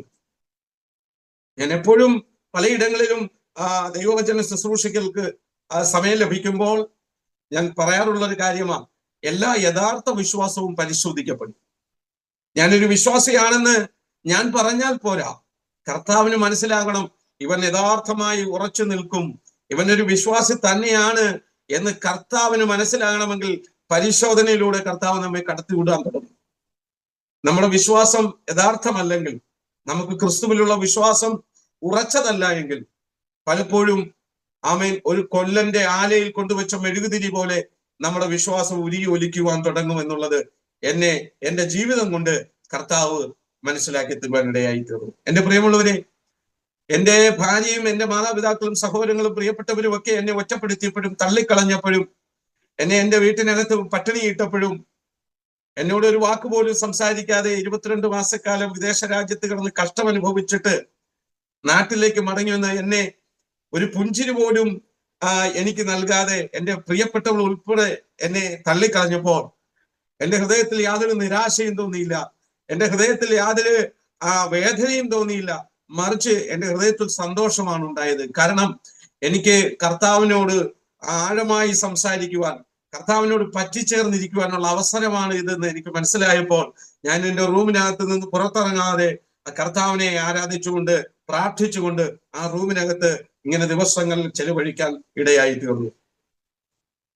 ഏകദേശം 22 മാസത്തിന് ശേഷം സ്വന്തം പിതാവിനെ കാണുന്ന എൻ്റെ മകൻ, മൂത്ത മകൻ അല്ലമീൻ എന്നാണ് എൻ്റെ മകന്റെ പേര്. അന്നേരം അവന് 7-8 വയസ്സോളം പ്രായമാണ്. ആ കുഞ്ഞ് എന്നെ കണ്ട സന്തോഷത്തിൽ ബെഡിൽ കയറി നിന്നിട്ട് എൻ്റെ ദേഹത്തേക്ക് ചാടി കയറി. എനിക്ക് അവനെ പിടിക്കാൻ കഴിഞ്ഞില്ല. എൻ്റെ ശരീരത്തിൽ ഇടിച്ച് ആ കുഞ്ഞ് നിലത്ത് വീഴുവാൻ ഇടയായി തീർന്നു. വീണ ഭാഗം അവന്റെ തലയുടെ ബാക്ക് സൈഡ് നിലത്തടിച്ചു. വലിയ ശബ്ദത്തോടുകൂടെ അവൻ നിലവിളിക്കുവാൻ തുടങ്ങി. അത് കണ്ടിട്ട് എൻ്റെ ഭാര്യ വലിയ വായിൽ നിലവിളിച്ചു. ആ രാത്രി കഴിഞ്ഞുപോയി. അടുത്ത ദിവസം രാവിലെ എൻ്റെ 8 വയസ്സ് പ്രായമുള്ള കുഞ്ഞ് ഖുർആൻ പഠിക്കുവാൻ വേണ്ടി മദ്രസയിലേക്ക് 6 മണി 6:30 മണി സമയമായപ്പോൾ ഉറക്കം എഴുന്നേറ്റ് റെഡിയായി പോയി. എന്നാൽ ഏകദേശം 8:30 മണി സമയമായപ്പോൾ അവൻ മദ്രസയിൽ നിന്ന് മടങ്ങി വരുമ്പോൾ ഞാൻ ആ കുഞ്ഞിനെ കാണുന്നത് നല്ല വെളുത്ത നിറമുള്ള എൻ്റെ കുഞ്ഞിന്റെ മുഖത്തിന്റെ ഒരു ഭാഗം ഒരു കരിനീലിച്ച നിഴൽ വീണ് കിടക്കുന്നതാ കാണാൻ കഴിഞ്ഞത്. ഞാൻ വല്ലാതെ ഭാരപ്പെട്ടു. ഞാൻ ആ കുഞ്ഞിനെ വിളിച്ചു വെച്ചു, മോനെ എന്ത് പറ്റിയതാ? ആ കുഞ്ഞെന്നോട് പറഞ്ഞു, പപ്പാ എനിക്ക് വല്ലാതെ തലവേദന എടുക്കുന്നു, തല വല്ലാതെ വേദനിക്കുന്നു എന്ന് പറയുവാൻ ഇടയായി തീർന്നു. വേഗത്തിൽ ഞാൻ ആ കുഞ്ഞിനെ റൂമിനകത്തേക്ക് കയറ്റിയിട്ട് ഞാൻ കർത്താവിനോട് പ്രാർത്ഥിച്ചു. കർത്താവ് എന്നോട് പറഞ്ഞു, അവനെ തലയിൽ കൈവച്ചു പ്രാർത്ഥിക്കാൻ പറഞ്ഞു. ആ കുഞ്ഞിന്റെ തലയിലേക്ക് കൈവച്ചു. ഞാൻ പ്രാർത്ഥിക്കുമ്പോൾ എന്റെ ഭാര്യ ആ റൂമിനകത്തേക്ക് കടന്നു വന്നു. എന്റെ പ്രിയപ്പെട്ടവളും കണ്ടുകൊണ്ടിരിക്കുമ്പോൾ ഞാൻ ആ കുഞ്ഞിന് വേണ്ടി പ്രാർത്ഥിച്ചു. ഏകദേശം ഒരു 15 മിനിറ്റിനുള്ളിൽ ആ കുഞ്ഞിന് പൂർണ്ണ സൗഖ്യം സ്വർഗത്തിലെ ദൈവം കൊടുത്ത് എന്നെ അവ ഭവനത്തിനകത്ത് മാനിക്കുവാൻ ദൈവം ഇടയാക്കി തീർത്തു. എന്റെ പ്രിയമുള്ളവരെ, എന്റെ ഭാര്യ ഇത് കണ്ടുകൊണ്ട് നിൽക്കുകയാണ്. എന്റെ ഭാര്യ ഉടൻ എന്നോട് പറഞ്ഞു, നമുക്ക് വീടിന്റെ വെളിയിൽ ഒരു ബോർഡ് എഴുതി തൂക്കാം, പ്രാർത്ഥിച്ചാൽ രോഗസൗഖ്യം ലഭിക്കും, ഒരു ബോർഡ് എഴുതി തൂക്കാമെന്ന് എന്റെ പ്രിയപ്പെട്ടവൾ എന്നെ കളിയാക്കിക്കൊണ്ട് പറയുവാൻ ഇടയായി തീർന്നു. അടുത്ത 2 ദിവസങ്ങൾ കൂടി കഴിഞ്ഞപ്പോൾ എന്റെ ഭാര്യ രാത്രിയിൽ എന്നോടൊപ്പം ബെഡിൽ കിടക്കുകയില്ല, പായ് വിരിച്ച് നിലത്താണ് കിടക്കുന്നത്. ഞാന് ബെഡിൽ ഉറങ്ങാൻ കിടക്കുന്ന സമയം വല്ലാതെ തേങ്ങിക്കരയുന്ന ഒരു ശബ്ദം കേട്ടു. ഞാൻ എന്റെ പ്രിയപ്പെട്ടവൾ വിളിച്ചു ചോദിച്ചു, എന്തിനാ കരയുന്നേ? മറുപടി ഒന്നും പറയുന്നില്ല. പലപ്പോഴും പലതവണ ചോദിച്ചു. ഒടുവിൽ പറഞ്ഞു, എനിക്ക് നെഞ്ചുവേദന എടുത്തിട്ട് ദിവസങ്ങളാകുന്നു, എന്നെ ആശുപത്രിയിൽ കൊണ്ടുപോകാതെ ഇവിടെ ഇട്ട് കൊല്ലാൻ വേണ്ടി ശ്രമിക്കുകയാണോ എന്നിങ്ങനെ എന്റെ പ്രിയപ്പെട്ടവള് എന്നോട് ചോദിക്കുവാനിടയായി തീർന്നു. ഞാൻ അപ്പോൾ ദൈവത്തോട് പ്രാർത്ഥിച്ചു. എന്നിട്ട് എന്റെ പ്രിയപ്പെട്ടവളോട് ഞാൻ പറഞ്ഞു, ഇപ്പോൾ കിടന്നുറങ്ങ്, നാളെ നേരം വെളുക്കുമ്പോൾ എന്റെ ദൈവം പ്രവർത്തിക്കും എന്ന് ഞാൻ എന്റെ പ്രിയപ്പെട്ടവളോട് പറഞ്ഞു. ഞാൻ കിടന്നുറങ്ങാൻ തുടങ്ങി. രാവിലെ ആയപ്പോൾ റൂം തുറന്ന് എന്റെ പ്രിയപ്പെട്ടവള് പുറത്തേക്ക് ഇറങ്ങി പോകുമ്പോ ദൈവാത്മാവ് എന്നോട് പറഞ്ഞു, അവളെ തിരികെ വിളിച്ചിട്ട് അവൾക്ക് വേണ്ടി പ്രാർത്ഥിക്കാൻ പറഞ്ഞു. ഞാൻ എന്റെ ഭാര്യയെ മടക്കി വിളിച്ചു. റൂമിലേക്ക് അവൾ കയറി വന്നപ്പോൾ അവളെ തോളിൽ കൈവച്ച് ഞാൻ അവൾക്ക് വേണ്ടി പ്രാർത്ഥിച്ചു. ആ സ്പോട്ടിൽ തന്നെ അവളെ ബാധിച്ചിരുന്ന നെഞ്ചുവേദന അവളിൽ നിന്ന് വിട്ടുമാറി. അവള് കർത്താവിനെ അനുഭവിച്ചറിയുവാൻ ഇടയായി തീർന്നു. എന്നിട്ടും എന്നോടുള്ള സമീപനത്തിന് യാതൊരു മാറ്റവും സംഭവിച്ചില്ല. വീണ്ടും എന്റെ പ്രിയപ്പെട്ടവൾ എന്നോട് വലിയ അകൽച്ചയാണ് കാണിച്ചത്. ഒടുക്കം എന്റെ പ്രിയ മാതാവ് എന്നെ വിശ്വാസത്തിൽ നിന്ന്, എന്നെ ക്രിസ്തുവിൽ നിന്ന് പിന്തിരിപ്പിക്കുന്നതിന് വേണ്ടിയിട്ട് എന്റെ പ്രിയ മാതാവ് എന്റെ വൈഫിനോട് പറഞ്ഞു ചില മന്ത്രങ്ങൾ ചെയ്ത് എനിക്ക് അത് വെള്ളത്തിൽ ഒഴിച്ചു തരണം എന്ന് എന്റെ പ്രിയ മാതാവ് എന്റെ വൈഫിനോട് പറയുകയും, എന്നാൽ എന്റെ പ്രിയപ്പെട്ടവൾ അത് ഭയപ്പെട്ടിട്ട് അത് ചെയ്യാതെ മാറി നിൽക്കുവാനും ഇടയായി തീർന്നു. ആ ദിവസങ്ങളിൽ ഞാൻ പുറത്തു പോയിട്ട് മടങ്ങി വന്നു കഴിഞ്ഞപ്പോൾ ആഹാരമൊന്നും കഴിക്കാൻ എൻ്റെ കയ്യിൽ പൈസ ഇല്ലായിരുന്നു. നന്നായി വിശക്കുന്നുണ്ട്. എൻ്റെ ഭാര്യ റൂമിലേക്ക് കയറി വന്നപ്പോൾ ഞാൻ പറഞ്ഞു, എനിക്ക് നന്നായി വിശക്കുന്നുണ്ട്, എനിക്ക് ആഹാരം തരണം. ദിവസങ്ങളായി, ആഴ്ചകളായിട്ട് എൻ്റെ ഭവനത്തിൽ നിന്ന് എനിക്ക് ആഹാരം തരത്തില്ല, വെള്ളം തരില്ല. അപ്പൊ ഞാൻ വാവിട്ട് എന്റെ പ്രിയപ്പെട്ടവളോട് ചോദിപ്പാൻ ഇടയായി തീർന്നു, എനിക്ക് ആഹാരം തരണം, എനിക്ക് വിശക്കുന്നു. പലതവണ ആവർത്തിച്ച് ചോദിച്ചു. എന്നിട്ട് ഞാന് കുളിക്കാൻ വേണ്ടി കുളിമുറിയിലേക്ക് കയറി. കുളിച്ചിട്ട് ഇറങ്ങി വരുമ്പോൾ ആഹാരം വിളമ്പി വെക്കുമെന്നായിരുന്നു എന്റെ വിശ്വാസം. പക്ഷേ എന്റെ പ്രിയപ്പെട്ടവൾ ആഹാരം എനിക്ക് തന്നില്ല. ഞാൻ ചോദിച്ചു, എന്താ ആഹാരം തരാത്ത എന്ന് ചോദിച്ചപ്പോൾ എന്റെ വൈഫ് എന്നോട് പറഞ്ഞു, നിങ്ങൾക്ക് തരാൻ ഇവിടെ ഭക്ഷണമില്ല. ഞാൻ പെട്ടെന്ന് ചിന്തിച്ചത്, വീട്ടിൽ ആഹാരമൊന്നും ഇല്ലായിരുന്നു. അപ്പൊ കുഞ്ഞുങ്ങളും മറ്റുള്ളവരൊക്കെ എന്താ കഴിച്ചത് എന്ന് എന്റെ ചിന്തയുണ്ടായിട്ട് എന്റെ വൈഫിനെ വിളിച്ചു, നിങ്ങളാരും ഒന്നും കഴിച്ചില്ലേ എന്ന് ചോദിച്ചപ്പോൾ എന്റെ പ്രിയപ്പെട്ടവൾ എന്നോട് പറഞ്ഞു, ഞങ്ങളൊക്കെ കഴിച്ചു, എന്നിട്ട് പാത്രമൊക്കെ കഴുകി വെച്ചു, പക്ഷേ നിങ്ങൾക്ക് തരാൻ ഇവിടെ ആഹാരമില്ല എന്ന് പറയുവാൻ ഇടയായി തീർന്നു. ഞാൻ മറുപടി ഒന്നും പറഞ്ഞില്ല. ഞാൻ വേഗത്തിൽ എന്റെ കട്ടിലിൽ പോയിരുന്നു. അവിടെ ഇരുന്നിട്ട് ഞാൻ കർത്താവിനോട് പ്രാർത്ഥിച്ചു. മൗനമായ ഹൃദയം ദൈവസഭയിൽ പകർന്നു കൊടുത്തിട്ട് ആ സമയം ഞാൻ ഉറങ്ങാൻ കിടന്നു. വല്ലാത്ത വിശപ്പും ശാരീരികമായ ക്ഷീണവും എനിക്കുണ്ടായിരുന്നുകൊണ്ട് ആ സമയം ഏകദേശം 11:30 മണി സമയമാവുമ്പോൾ ഞാൻ ഉറങ്ങാൻ കിടക്കുകയാണ്. അല്പം കഴിഞ്ഞപ്പോൾ എന്നെ ആരോ തട്ടി വിളിക്കുന്നതായിട്ട് എനിക്ക് അനുഭവപ്പെട്ടു. എന്നിട്ട് ഞാൻ ഒരു കാതിൽ കേട്ട ശബ്ദം ഇങ്ങനെയാണ്, എഴുന്നേറ്റ് കണ്ണു തുറന്ന് നോക്കുക. 3 പ്രാവശ്യം എന്റെ കാലിൽ തട്ടി ഒരു വ്യക്തി എന്നെ വിളിക്കുകയാണ്, എഴുന്നേറ്റ് കണ്ണു തുറന്ന് നോക്ക്, എഴുന്നേറ്റ് കണ്ണു തുറന്ന് നോക്ക്. ഇത് എന്നോട് 3 പ്രാവശ്യം പറഞ്ഞു. 3-ാമത്തെ പ്രാവശ്യം ഞാൻ ഇത് കേട്ടപ്പോൾ ഞാൻ വേഗത്തിൽ ചാടി എഴുന്നേറ്റ് പെട്ടെന്ന് ലൈറ്റ് ഇട്ടപ്പോൾ ഞാൻ കാണുന്നത് എന്റെ റൂമില് നിലത്ത് പായ് വിരിച്ച് കിടക്കുന്ന എന്റെ പ്രിയപ്പെട്ടവൾ കഴുത്തിൽ ഒരു ഷോള് കെട്ടി ഉത്തരത്തിൽ കെട്ടി അതിൽ നിന്ന് ജമ്പ് ചെയ്യാൻ തുടങ്ങുന്നതാണ് ഈ കാണുന്നത്. വേഗത്തിൽ ഞാൻ ചാടി എഴുന്നേറ്റു, ആ പ്രിയപ്പെട്ടവളെ പിടിച്ചു, ആ കെട്ടടിച്ച് നിലത്തിറക്കി. എന്താ ഇതിന്റെയൊക്കെ ആവശ്യം എന്ന് ആവർത്തിച്ചു ചോദിച്ചു. എന്റെ പ്രിയപ്പെട്ടവൾ എന്നോട് പറഞ്ഞു, എന്റെ കുഞ്ഞുങ്ങളുടെ അപ്പൻ ഒരു പെന്തക്കോസുകാരനാണെന്ന് പറയുന്നതിൽ എനിക്ക് നാണക്കേടാ. അതുകൊണ്ട് നിങ്ങള് ഈ ഇസ്ലാമത വിശ്വാസത്തിലേക്ക് മടങ്ങി വരണം. ഇല്ല എങ്കിൽ ഇപ്പോൾ എന്നെ രക്ഷിച്ചതിരിക്കട്ടെ, നാളെ നേരം വെളുക്കുമ്പോൾ ഹോട്ടലിലേക്ക് പോകുമല്ലോ ഒരു ചായ കുടിക്കാൻ, ആ സമയം ഞാൻ കുഞ്ഞിനെയും കൊണ്ട് ട്രെയിനിന്റെ മുമ്പിൽ ചാടും, അപ്പോഴെന്നെ ആര് രക്ഷിക്കും എന്നെന്റെ പ്രിയപ്പെട്ടവൾ ചോദിക്കുവാനിടയായിക്കോട്ടെ. ഞാൻ അല്പസമയം നിലത്തിരുന്നു, ദൈവസന്നിധിയിലേക്ക് വിഷയം ഏൽപ്പിച്ചു കൊടുത്തിട്ട് ഞാൻ ഉറങ്ങാൻ കിടന്നു. രാവിലെ ഉറങ്ങാൻ കിടന്ന ഞാൻ രാത്രി ഉറങ്ങാൻ കിടന്ന് ഞാൻ രാവിലെ കണ്ണു തുറക്കുമ്പോൾ എന്റെ ഉള്ളിലെ ചിന്ത, ഓർമ്മ മുഴുവൻ എന്റെ ഭാര്യ ആത്മഹത്യ ചെയ്യാൻ ശ്രമിച്ചു എന്നുള്ളതായിരുന്നു. അതിനുശേഷം ഞാൻ വല്ലാണ്ട് ഉറങ്ങിപ്പോയി. പെട്ടെന്ന് ഞാൻ ചാടി എഴുന്നേറ്റ് നോക്കി, റൂമിനകത്ത് തൂങ്ങി വല്ലതും നിപ്പുണ്ടോ. കാരണം എന്റെ തലേന്ന് ഞാൻ കണ്ട രംഗം അതാണ്, എന്റെ ഓർമ്മ അതാണ്. ഞാൻ പെട്ടെന്ന് നോക്കി, എന്നാൽ പ്രശ്നമൊന്നുമില്ല, വളരെ ശാന്തമായി നിൽക്കുന്ന ഒരു അന്തരീക്ഷം. ഞാൻ പുറത്തേക്ക് ഇറങ്ങി ചെന്നപ്പോൾ എന്റെ ഭാര്യ കിച്ചണിൽ നിന്ന് വർക്ക് ചെയ്യുകയാണ്. അപ്പോൾ തന്നെ ഞാൻ ബ്രഷ് ചെയ്തിട്ട് ഹോട്ടലിലേക്ക് പോയെങ്കിൽ മാത്രമേ എനിക്കൊരു ചായ കുടിക്കാൻ കഴിയത്തുള്ളൂ. അപ്പൊ ഞാൻ ബ്രഷ് ചെയ്തുകൊണ്ട് നിൽക്കുമ്പോ എന്റെ കണ്ണ് നിറഞ്ഞൊഴുകാൻ തുടങ്ങി. കാരണം എന്റെ വൈഫ് ആത്മഹത്യക്ക് വേണ്ടി ശ്രമിക്കുന്നു. എന്നോട് എന്റെ വൈഫ് ഒരു ഭീഷണി പറഞ്ഞിരിക്കുന്നത്, ഇന്ന് രാവിലെ ഹോട്ടലിലേക്ക് പോകുമ്പോൾ കുഞ്ഞിനെയും കൊണ്ട് ട്രെയിനിന്റെ മുമ്പിൽ ചാടുമെന്നാണ്. അപ്പൊ അത് ഓർത്തപ്പോൾ എന്റെ കണ്ണ് നിറഞ്ഞൊഴുകാൻ തുടങ്ങി. ഞാൻ കരയുന്നത് എന്റെ മാതാവോ എന്റെ പിതാവോ എന്റെ ഭാര്യയോ മറ്റാരും കാണരുത് എന്ന് ഞാൻ ആഗ്രഹിച്ചിട്ട്, അവിടെ പാടമുണ്ട്, ആ പാടത്തേക്ക് ഞാൻ തിരിഞ്ഞു നിന്നു. ബ്രഷ് ചെയ്തുകൊണ്ടിരിക്കുമ്പോ കണ്ണുനീരിങ്ങനെ ഒഴുകി ഇറങ്ങുമ്പോൾ ഞാൻ കാണുന്നത് വിദൂരതയിൽ, ആകാശത്ത് നിന്ന് വിദൂരതയിൽ നിന്ന് രണ്ട് റേസർ രശ്മി പോലെ രണ്ട് പ്രകാശ രശ്മികൾ എന്നിലേക്ക് അടുത്തു വരുന്നതും എന്റെ കണ്ണിലൂടെ എന്റെ തലച്ചോറിൽ വന്നത് സംഗമിക്കുന്നതുമാണ് ഞാൻ അനുഭവിക്കുവാൻ കഴിഞ്ഞത്.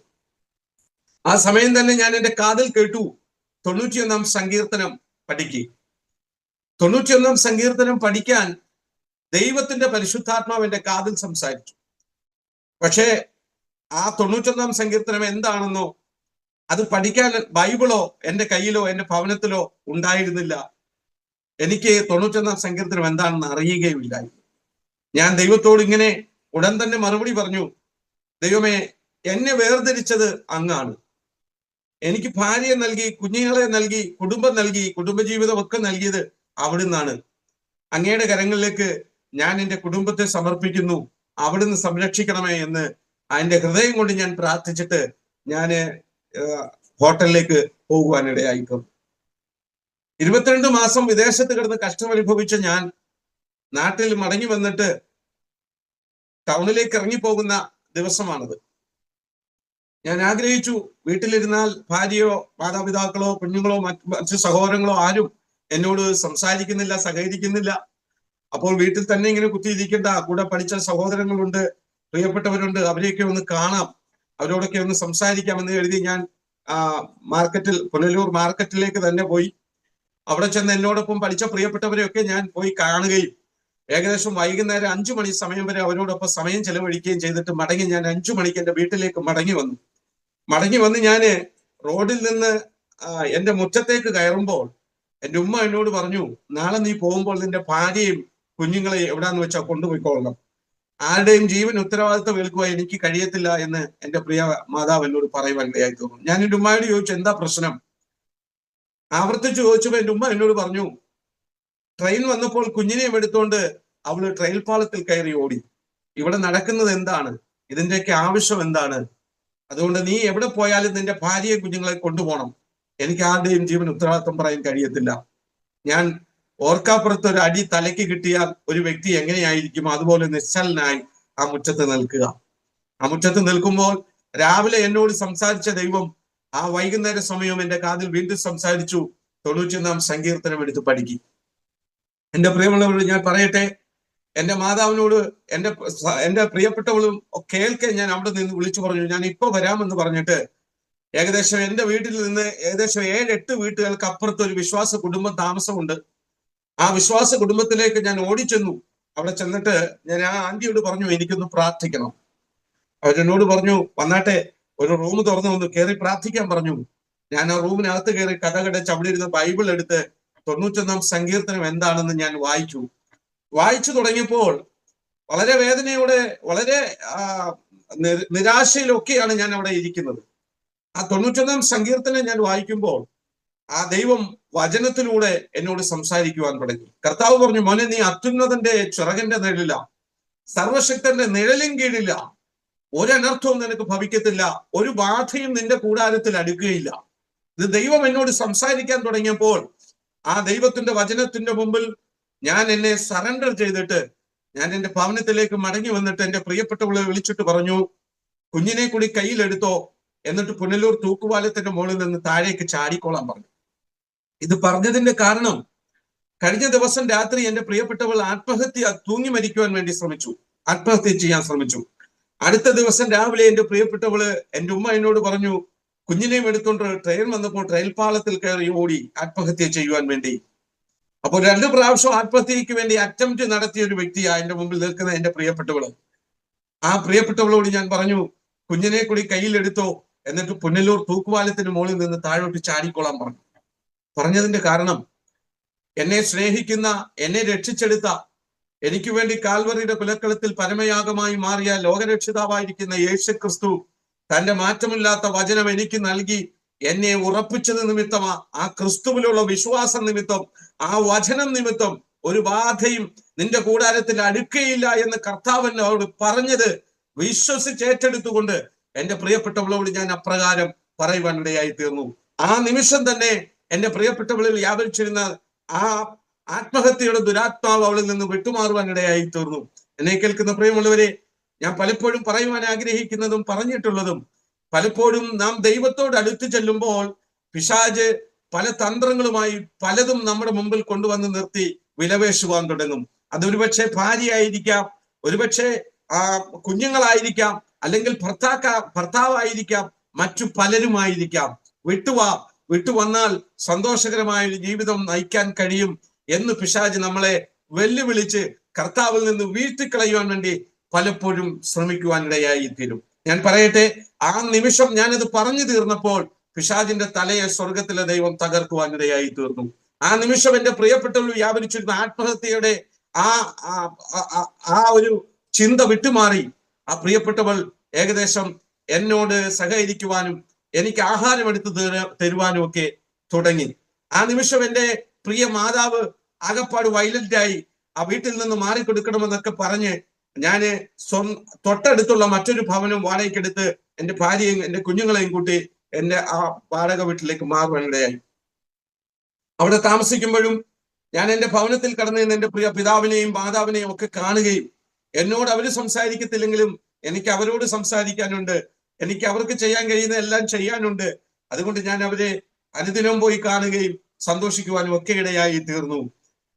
എന്നാൽ പോലും അവർ കർത്താവിനെ അറിയുകയോ കർത്താവിന്റെ വിശ്വാസത്തിലേക്ക് വരികയോ ചെയ്തിട്ടില്ല. മറിച്ച് അതിനുശേഷം ഞാൻ വാടകയ്ക്ക് താമസിക്കുന്ന വീട്ടിൽ നിന്ന് മറ്റൊരു ജോലിയിലേക്കൊക്കെ പ്രവേശിച്ച് ജോലിയിലേക്ക് ഞാൻ ഇടുക്കി ജില്ലയിലേക്ക് കടന്നു പോകേണ്ട ഒരു സാഹചര്യം വന്നു. അങ്ങനെ ഞാൻ ഇടുക്കിയിലേക്ക് പോയി.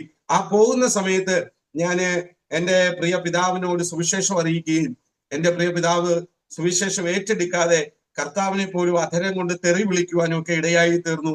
ആ രാത്രി വളരെ വേദനയോടെ ഞാൻ ദൈവസന്നിധിയിലിരുന്ന് കരഞ്ഞ് പ്രാർത്ഥിക്കുമ്പോൾ കർത്താവ് എനിക്കൊരു ദർശനം കാണിച്ചു നൽകി.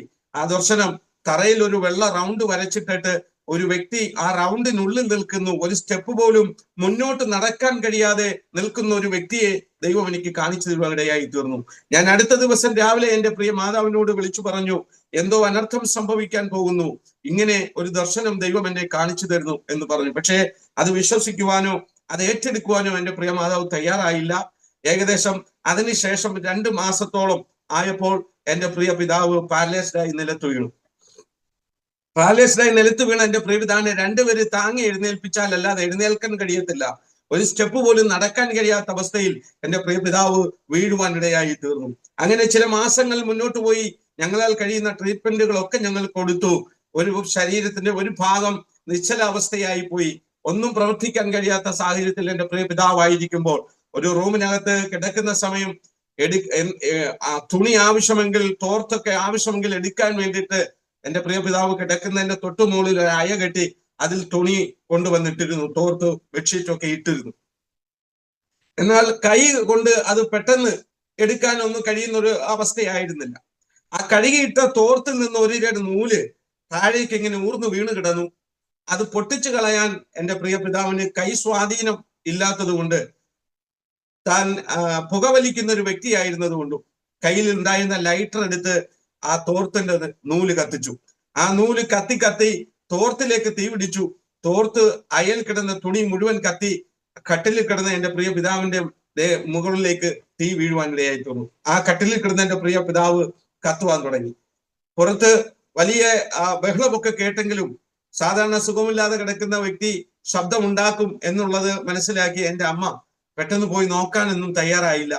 അല്പം കഴിഞ്ഞപ്പോൾ അതിന്റെ വെന്റിലേഷനിലൂടെ പുറത്തേക്ക് പുക വരുന്ന കണ്ടപ്പോഴാണ് പെട്ടെന്ന് ചെന്ന് നോക്കിയത്. ആ നിമിഷം മുഖവും നെഞ്ചും കാലും കൈയും ഒക്കെ ഏകദേശം പൊള്ളി അടർന്ന ആ ഒരു സാഹചര്യമായിരുന്നു. ഞങ്ങളെങ്കിലും പ്രിയ പിതാവിനെ ട്രീറ്റ്മെന്റ് ചെയ്തു. വാട്ടർ ബെഡൊക്കെ വാങ്ങി അതിനകത്ത് കിടത്തി. ചില ദിവസങ്ങൾ, ചില ആഴ്ചകൾ കിടന്നു കഴിഞ്ഞപ്പോൾ വാട്ടർ ബെഡിൽ കിടന്നിട്ടും മുതു പൊട്ടുവാനിടയായി. ഞങ്ങൾ ട്രീറ്റ്മെന്റ് ചെയ്തു. ആ മുതു വലിയ രീതിയിൽ അതൊരു വ്രണമായി മാറി, വലിയൊരു ഹോളായി മാറി. പുറമേ നിന്ന് തന്നെ അകത്തുള്ള ഓർഗൻസ് കാണത്തക്ക രീതിയിൽ അത് വലിയൊരു മുറിവായി മാറുവാനിടയായി തീർന്നു. ഒടുവിൽ ട്രീറ്റ്മെന്റ് ഒക്കെ ചെയ്തു കഴിഞ്ഞു. അപ്പോഴും ഞാൻ ചെന്ന് കർത്താവിനെ കുറിച്ചുള്ള സുവിശേഷം എൻ്റെ പ്രിയ പിതാവിനോട് അറിയിച്ചു. പക്ഷെ ഏറ്റെടുക്കുക എൻ്റെ പ്രിയ പിതാവ് തയ്യാറായില്ല. കർത്താവിനെ അതരം കൊണ്ട് തള്ളിപ്പറയുവാൻ ഇടയായി തീർന്നു. ഒടുവിൽ ദൈവം എനിക്ക് വെളിപ്പെടുത്തി കാണിച്ചു തന്നതുപോലെ എൻ്റെ പ്രിയ പിതാവ് ലോകത്ത് നിന്ന് മാറ്റപ്പെടുവാൻ ഇടയായി തീർന്നു. വളരെ പ്രതിസന്ധിയായിരുന്നു. ഞാൻ കർത്താവിനോട് പറഞ്ഞു, ദൈവമേ, ഞാൻ ഈ പുനലൂർ ഉണ്ടായിരിക്കുന്ന സമയം എൻ്റെ പ്രിയ പിതാവിന് മരണം സംഭവിക്കരുത് എന്ന് ഞാൻ ദൈവത്തോട് പറയുവാൻ ഇടയായി തീർന്നു. കാരണം മറ്റൊന്നുമല്ല, ഞാന് ഏക മകനാണ്. എനിക്ക് 2 സഹോദരിമാരാണുള്ളത്. ഇസ്ലാം മത വിശ്വാസ പ്രകാരം അപ്പനോ അമ്മയോ മരണപ്പെട്ടാൽ മകനാണ് അവരുടെ വിശ്വാസം അനുസരിച്ചുള്ള കർമ്മങ്ങൾ ചെയ്ത് ആ ബോഡി അടക്കം ചെയ്യാൻ കൂടെ നിൽക്കേണ്ടത്. എന്നാൽ എൻ്റെ പ്രിയ പിതാവിന് ഒരു മരണം സംഭവിച്ചാൽ ഞാനാണ് കർമ്മങ്ങളൊക്കെ ചെയ്യേണ്ടി വരുന്നത്. എന്നാൽ ഞാൻ ഈ വിശ്വാസത്തിലായതുകൊണ്ട്, ദൈവത്തിന്റെ കൽപ്പന ലംഘിച്ചുകൊണ്ട്, ദൈവത്തിന്റെ വചനം ലംഘിച്ചുകൊണ്ട് എനിക്ക് ഒരു കർമ്മവും കൂടെ ചെയ്യാൻ കഴിയത്തില്ല എന്നുള്ള ഉറപ്പ് എൻ്റെ ഹൃദയത്തിലുള്ളത് കൊണ്ട് ഞാൻ നാട്ടിലില്ലാതിരിക്കുന്ന സമയത്ത് മാത്രമേ എൻ്റെ പ്രിയ പിതാവ് മരിക്കാവേ എന്ന് ഞാൻ ദൈവത്തോട് പ്രാർത്ഥിക്കുവാനിടയായി തീർന്നു. ആ സമയം കർത്താവിനോട് പറഞ്ഞു, അവന് മന്ത്രിയായിട്ടിരുന്നവൻ ആരാണ് എന്ന് ചോദിക്കുവാനിടയായി തീർന്നു. ഞാന് എൻ്റെ ജോലി സ്ഥലത്തേക്ക് ഇടുക്കിയിലേക്ക് പോയി. ഏകദേശം ഞാൻ പോയാൽ 2 ദിവസത്തിനുള്ളിൽ മടങ്ങി വരേണ്ടതാണ്. എന്നാൽ ആ ട്രിപ്പ് ഞാൻ പോയപ്പോൾ 3 ദിവസമായിട്ടും ഞാൻ മടങ്ങി വരാതെ 3-ാമത്തെ ദിവസം രാത്രി 12 മണി സമയമായപ്പോഴാണ് ഞാൻ മടങ്ങി എൻ്റെ വാടക വീട്ടിലേക്ക് വരുന്നത്. ഞാൻ ചിന്തിച്ചത്, എൻ്റെ വാപ്പായുടെ അവസ്ഥ വളരെ ഗുരുതരമായിരിക്കുക. ഏത് സമയവും മരണം സംഭവിക്കാം. അപ്പൊ ഞാൻ മാറി നിൽക്കുന്ന സമയത്ത് അങ്ങനെ ഒരു മരണം സംഭവിച്ചാൽ എൻ്റെ വാപ്പായുടെ അനിയന്മാരും അവരുടെ മക്കളും ഒക്കെ ഉണ്ട്. ഉസ്താദന്മാരാകാൻ വേണ്ടി പഠിക്കുന്ന എൻ്റെ ഇളയ സഹോദരങ്ങളൊക്കെ ഉണ്ട്. അവര് ബാക്കി കാര്യങ്ങൾ ചെയ്തുകൊള്ളൂ, ഞാനൊന്ന് മാറി നിന്നാൽ മതി എന്നിങ്ങനെ ഞാൻ ചിന്തിച്ചു. ആ പ്രതിസന്ധി ഇങ്ങനെ മുന്നിൽ നിൽക്കുമ്പോൾ തന്നെ കർത്താവ് എനിക്കൊരു കാഴ്ച കാണിച്ചു തന്നു. അത് മറ്റൊന്നുമല്ല, ഇസ്ലാം മത സമൂഹം മുഴുവൻ ഒരുമിച്ച് നിൽക്കുന്നു. 2 തൂക്കുകയർ ഇട്ടിരിക്കുന്നത് ദൈവം എന്നെ കാണിക്കുകയാണ്.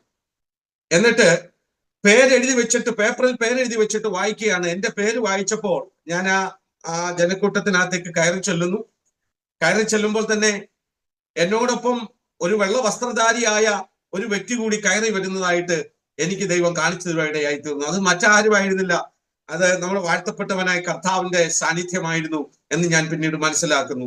ഞാൻ കയറി ചെല്ലുമ്പോൾ ആ വിശ്വാസികളുടെ, ഇസ്ലാം മത വിശ്വാസികളുടെ ഇടയിൽ നിന്ന് എന്നെ അറിയാവുന്ന ഒരു പ്രിയപ്പെട്ടവൻ മുന്നോട്ട് ഇറങ്ങി വന്നിട്ട്, തൂക്കിക്കൊല്ലാനല്ല, ഇവന്റെ തല വെട്ടാനാണ് ഓർഡർ ഇട്ടിരിക്കുന്നത് എന്ന് പറഞ്ഞ് ഒരു വലിയ വാൾ എടുത്ത് എന്റെ മുന്നിൽ നിൽക്കുവാനിടയായി തീർന്നു. എന്നാൽ യാതൊന്നും സംഭവിക്കാതെ അവിടെയും സ്വർഗത്തിലെ ദൈവം എന്നെ കരുതുന്നത് ദൈവം എനിക്ക് വെളിപ്പെടുത്തി കാണിച്ചു തന്നു. പലപ്പോഴും നമ്മൾ ഇങ്ങനെയാ, കർത്താവിനെ നാം പലതും പഠിപ്പിക്കുവാൻ വേണ്ടി ആഗ്രഹിക്കും. നമ്മുടെ ചെറിയ വിശ്വാസം കൊണ്ട് നമുക്ക് എപ്പോഴും ദൈവത്തോട് കൽപ്പിക്കുവാനും ദൈവത്തോട് കൽപ്പിക്കുവാനും നമ്മൾ ആഗ്രഹിക്കുന്ന നിലവാരത്തിൽ ദൈവം പ്രവർത്തിക്കണമെന്ന് നോക്കിയാ നമ്മൾ പ്രാർത്ഥിക്കാൻ ആഗ്രഹിക്കുന്നു. പക്ഷേ ദൈവം ആഗ്രഹിക്കുന്ന അതല്ല. ഒരു പ്രതിസന്ധി വന്നാലും അതിനുള്ളിൽ വീണുപോകാതെ നിർത്താൻ കഴിയുന്നവനാണ് ഈ ദൈവം എന്ന് വെളിപ്പെടുത്തുവാൻ ദൈവം നമുക്ക് വേണ്ടി ആ പ്രതിസന്ധിയുടെ നടുവിലും ഇറങ്ങി വന്ന് പ്രവർത്തിക്കുവാൻ ഇടയായി തീരും. ആ പ്രശ്നം അവിടെ സംഭവിച്ചു. എന്റെ പ്രിയ പിതാവ് ഈ ലോകത്ത് നിന്ന് മാറ്റപ്പെട്ടു. ഞാന് രാത്രിയിൽ 12 മണിക്ക് എന്റെ വീട്ടിൽ വന്ന് കിടന്ന് ഉറങ്ങി. രാവിലെ 5 മണി സമയമായപ്പോൾ എന്റെ പ്രിയ മാതാവിന്റെ ഫോൺ കോള് എനിക്ക് വന്നു. ഞാൻ പെട്ടെന്ന് ഫോൺ എടുത്തു. എന്താണെന്ന് ചോദിച്ചപ്പോൾ പറഞ്ഞു, വാപ്പ മരിച്ചു, നീ പെട്ടെന്ന് വരണമെന്ന് പറഞ്ഞു. ഞാന് ഉടൻ തന്നെ എന്റെ ഭാര്യയെ വിളിച്ചിട്ട് പറഞ്ഞു, വാപ്പ മരിച്ചു, നമുക്ക് വീട്ടിലേക്ക് പോകണം. കുഞ്ഞുങ്ങളെ ഉണർത്താൻ പറഞ്ഞു. കുഞ്ഞുങ്ങളെ ഉണർത്തി. എന്റെ പ്രിയപ്പെട്ടവൾ എന്നോട് പറഞ്ഞു, നിങ്ങൾ അവിടെ ചെല്ലുമ്പോൾ ഇസ്ലാം മത വിശ്വാസം അനുസരിച്ചുള്ള ഒരു കർമ്മങ്ങളും നിങ്ങൾ നിങ്ങളുടെ പിതാവിന് വേണ്ടി ചെയ്യത്തില്ലല്ലോ. ഞാൻ പറഞ്ഞു, ചെയ്യത്തില്ല. അപ്പോ നമ്മള് അവിടെ ചെല്ലുമ്പോൾ വാപ്പാടെ അനിയന്മാര് കാണും, മറ്റു സമുദായക്കാർ എല്ലാവരും കാണും. അവരുടെ മുമ്പിൽ ചെല്ലുമ്പോൾ അവർ നിങ്ങളെ കൊണ്ട് ഈ കർമ്മങ്ങളൊക്കെ ചെയ്യിക്കുവാൻ വേണ്ടി ആഗ്രഹിക്കും. നിങ്ങൾ അത് ചെയ്യാതെ വരുമ്പോൾ അവർ നമ്മുടെ തലവെട്ടുവാനിടയായി തീരും എന്ന് എന്റെ പ്രിയപ്പെട്ടവൾ എന്നോട് പറയാൻ തുടങ്ങി. ഇതെന്റെ കുഞ്ഞുങ്ങൾ കേട്ടുകൊണ്ടിരിക്കുകയാണ്. അവര് കരയാൻ തുടങ്ങി. രാവിലെ 6 മണി 5:30 മണി സമയമായപ്പോൾ എന്റെ കുഞ്ഞുങ്ങളും എന്റെ പ്രിയപ്പെട്ടവളും ഒക്കെ നിലവിളിക്കുവാൻ തുടങ്ങി. കാരണം ഞങ്ങൾ അവിടെ ചെല്ലുമ്പോൾ അവരുടെ ഇഷ്ടപ്രകാരമുള്ള കർമ്മ ആചാരങ്ങൾ ചെയ്യാത്തതിന്റെ പേരിൽ എന്നെ അവർ ഉപദ്രവിക്കുമെന്നും പ്രിയപ്പെട്ടവളെ ഉപദ്രവിക്കുമെന്നും അവര് വിശ്വസിക്കുവാനിടയായി തീർന്നു. എന്നാൽ എന്റെ പ്രിയപ്പെട്ടവരോട് എന്റെ കുഞ്ഞുങ്ങൾ കേൾക്കെ എനിക്ക് ഇപ്രകാരം പറയുവാൻ പറ്റി, നമ്മെ വിളിച്ചവൻ ജീവിക്കുന്ന ദൈവമാ. ഞാൻ അവിടെ ചെന്നിട്ട് കർമ്മങ്ങൾ ചെയ്തില്ല എങ്കിൽ തലവെട്ടാനാണ് നമ്മെ വിളിക്കുന്നതെങ്കിൽ തല നീട്ടിക്കൊടുക്കുക. വെട്ടി നിലത്തിട്ടാലും നിലത്ത് വീണ് കിടക്കുന്ന തലയെടുത്തു വെച്ച് ജീവൻ തരാൻ കഴിയുന്നവനാ എന്നെയും നിന്നെയും വിളിച്ചു വേർതിരിച്ചതെങ്കിൽ ഇന്ന് ഞാൻ എന്റെ പിതാവിനെ കണ്ടിരിക്കും എന്ന് പറഞ്ഞിട്ട് എന്റെ പ്രിയപ്പെട്ടവളെയും കുഞ്ഞുങ്ങളെയും കൂട്ടി എന്റെ ഭവനത്തിലേക്ക് ഞാൻ കടന്നു പോകാനിടയായി തീർന്നു. ഞാൻ ഓടിച്ചു പറയട്ടെ, അവിടെ ചെന്ന് ഞാൻ വണ്ടിയിൽ നിന്ന് ഇറങ്ങുന്നത് കണ്ടപ്പോൾ തന്നെ അതുവരെയും അവിടുത്തെ കാര്യങ്ങൾ ചെയ്തുകൊണ്ടിരുന്ന എന്റെ പ്രിയപ്പെട്ടവർ പിന്നോട്ട് മാറി.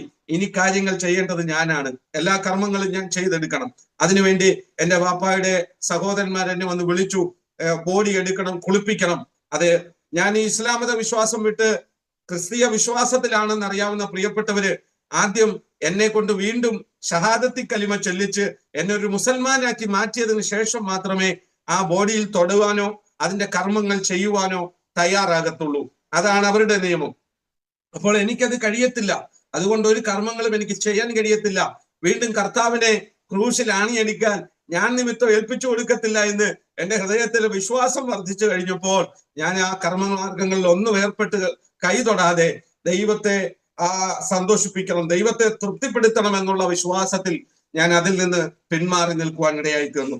ഞാൻ കടന്നു ചെന്ന് ആദ്യം തന്നെ എന്റെ പ്രിയ പിതാവിന്റെ നെറ്റിയിൽ ഒരു ചുംബനം കൊടുത്തു.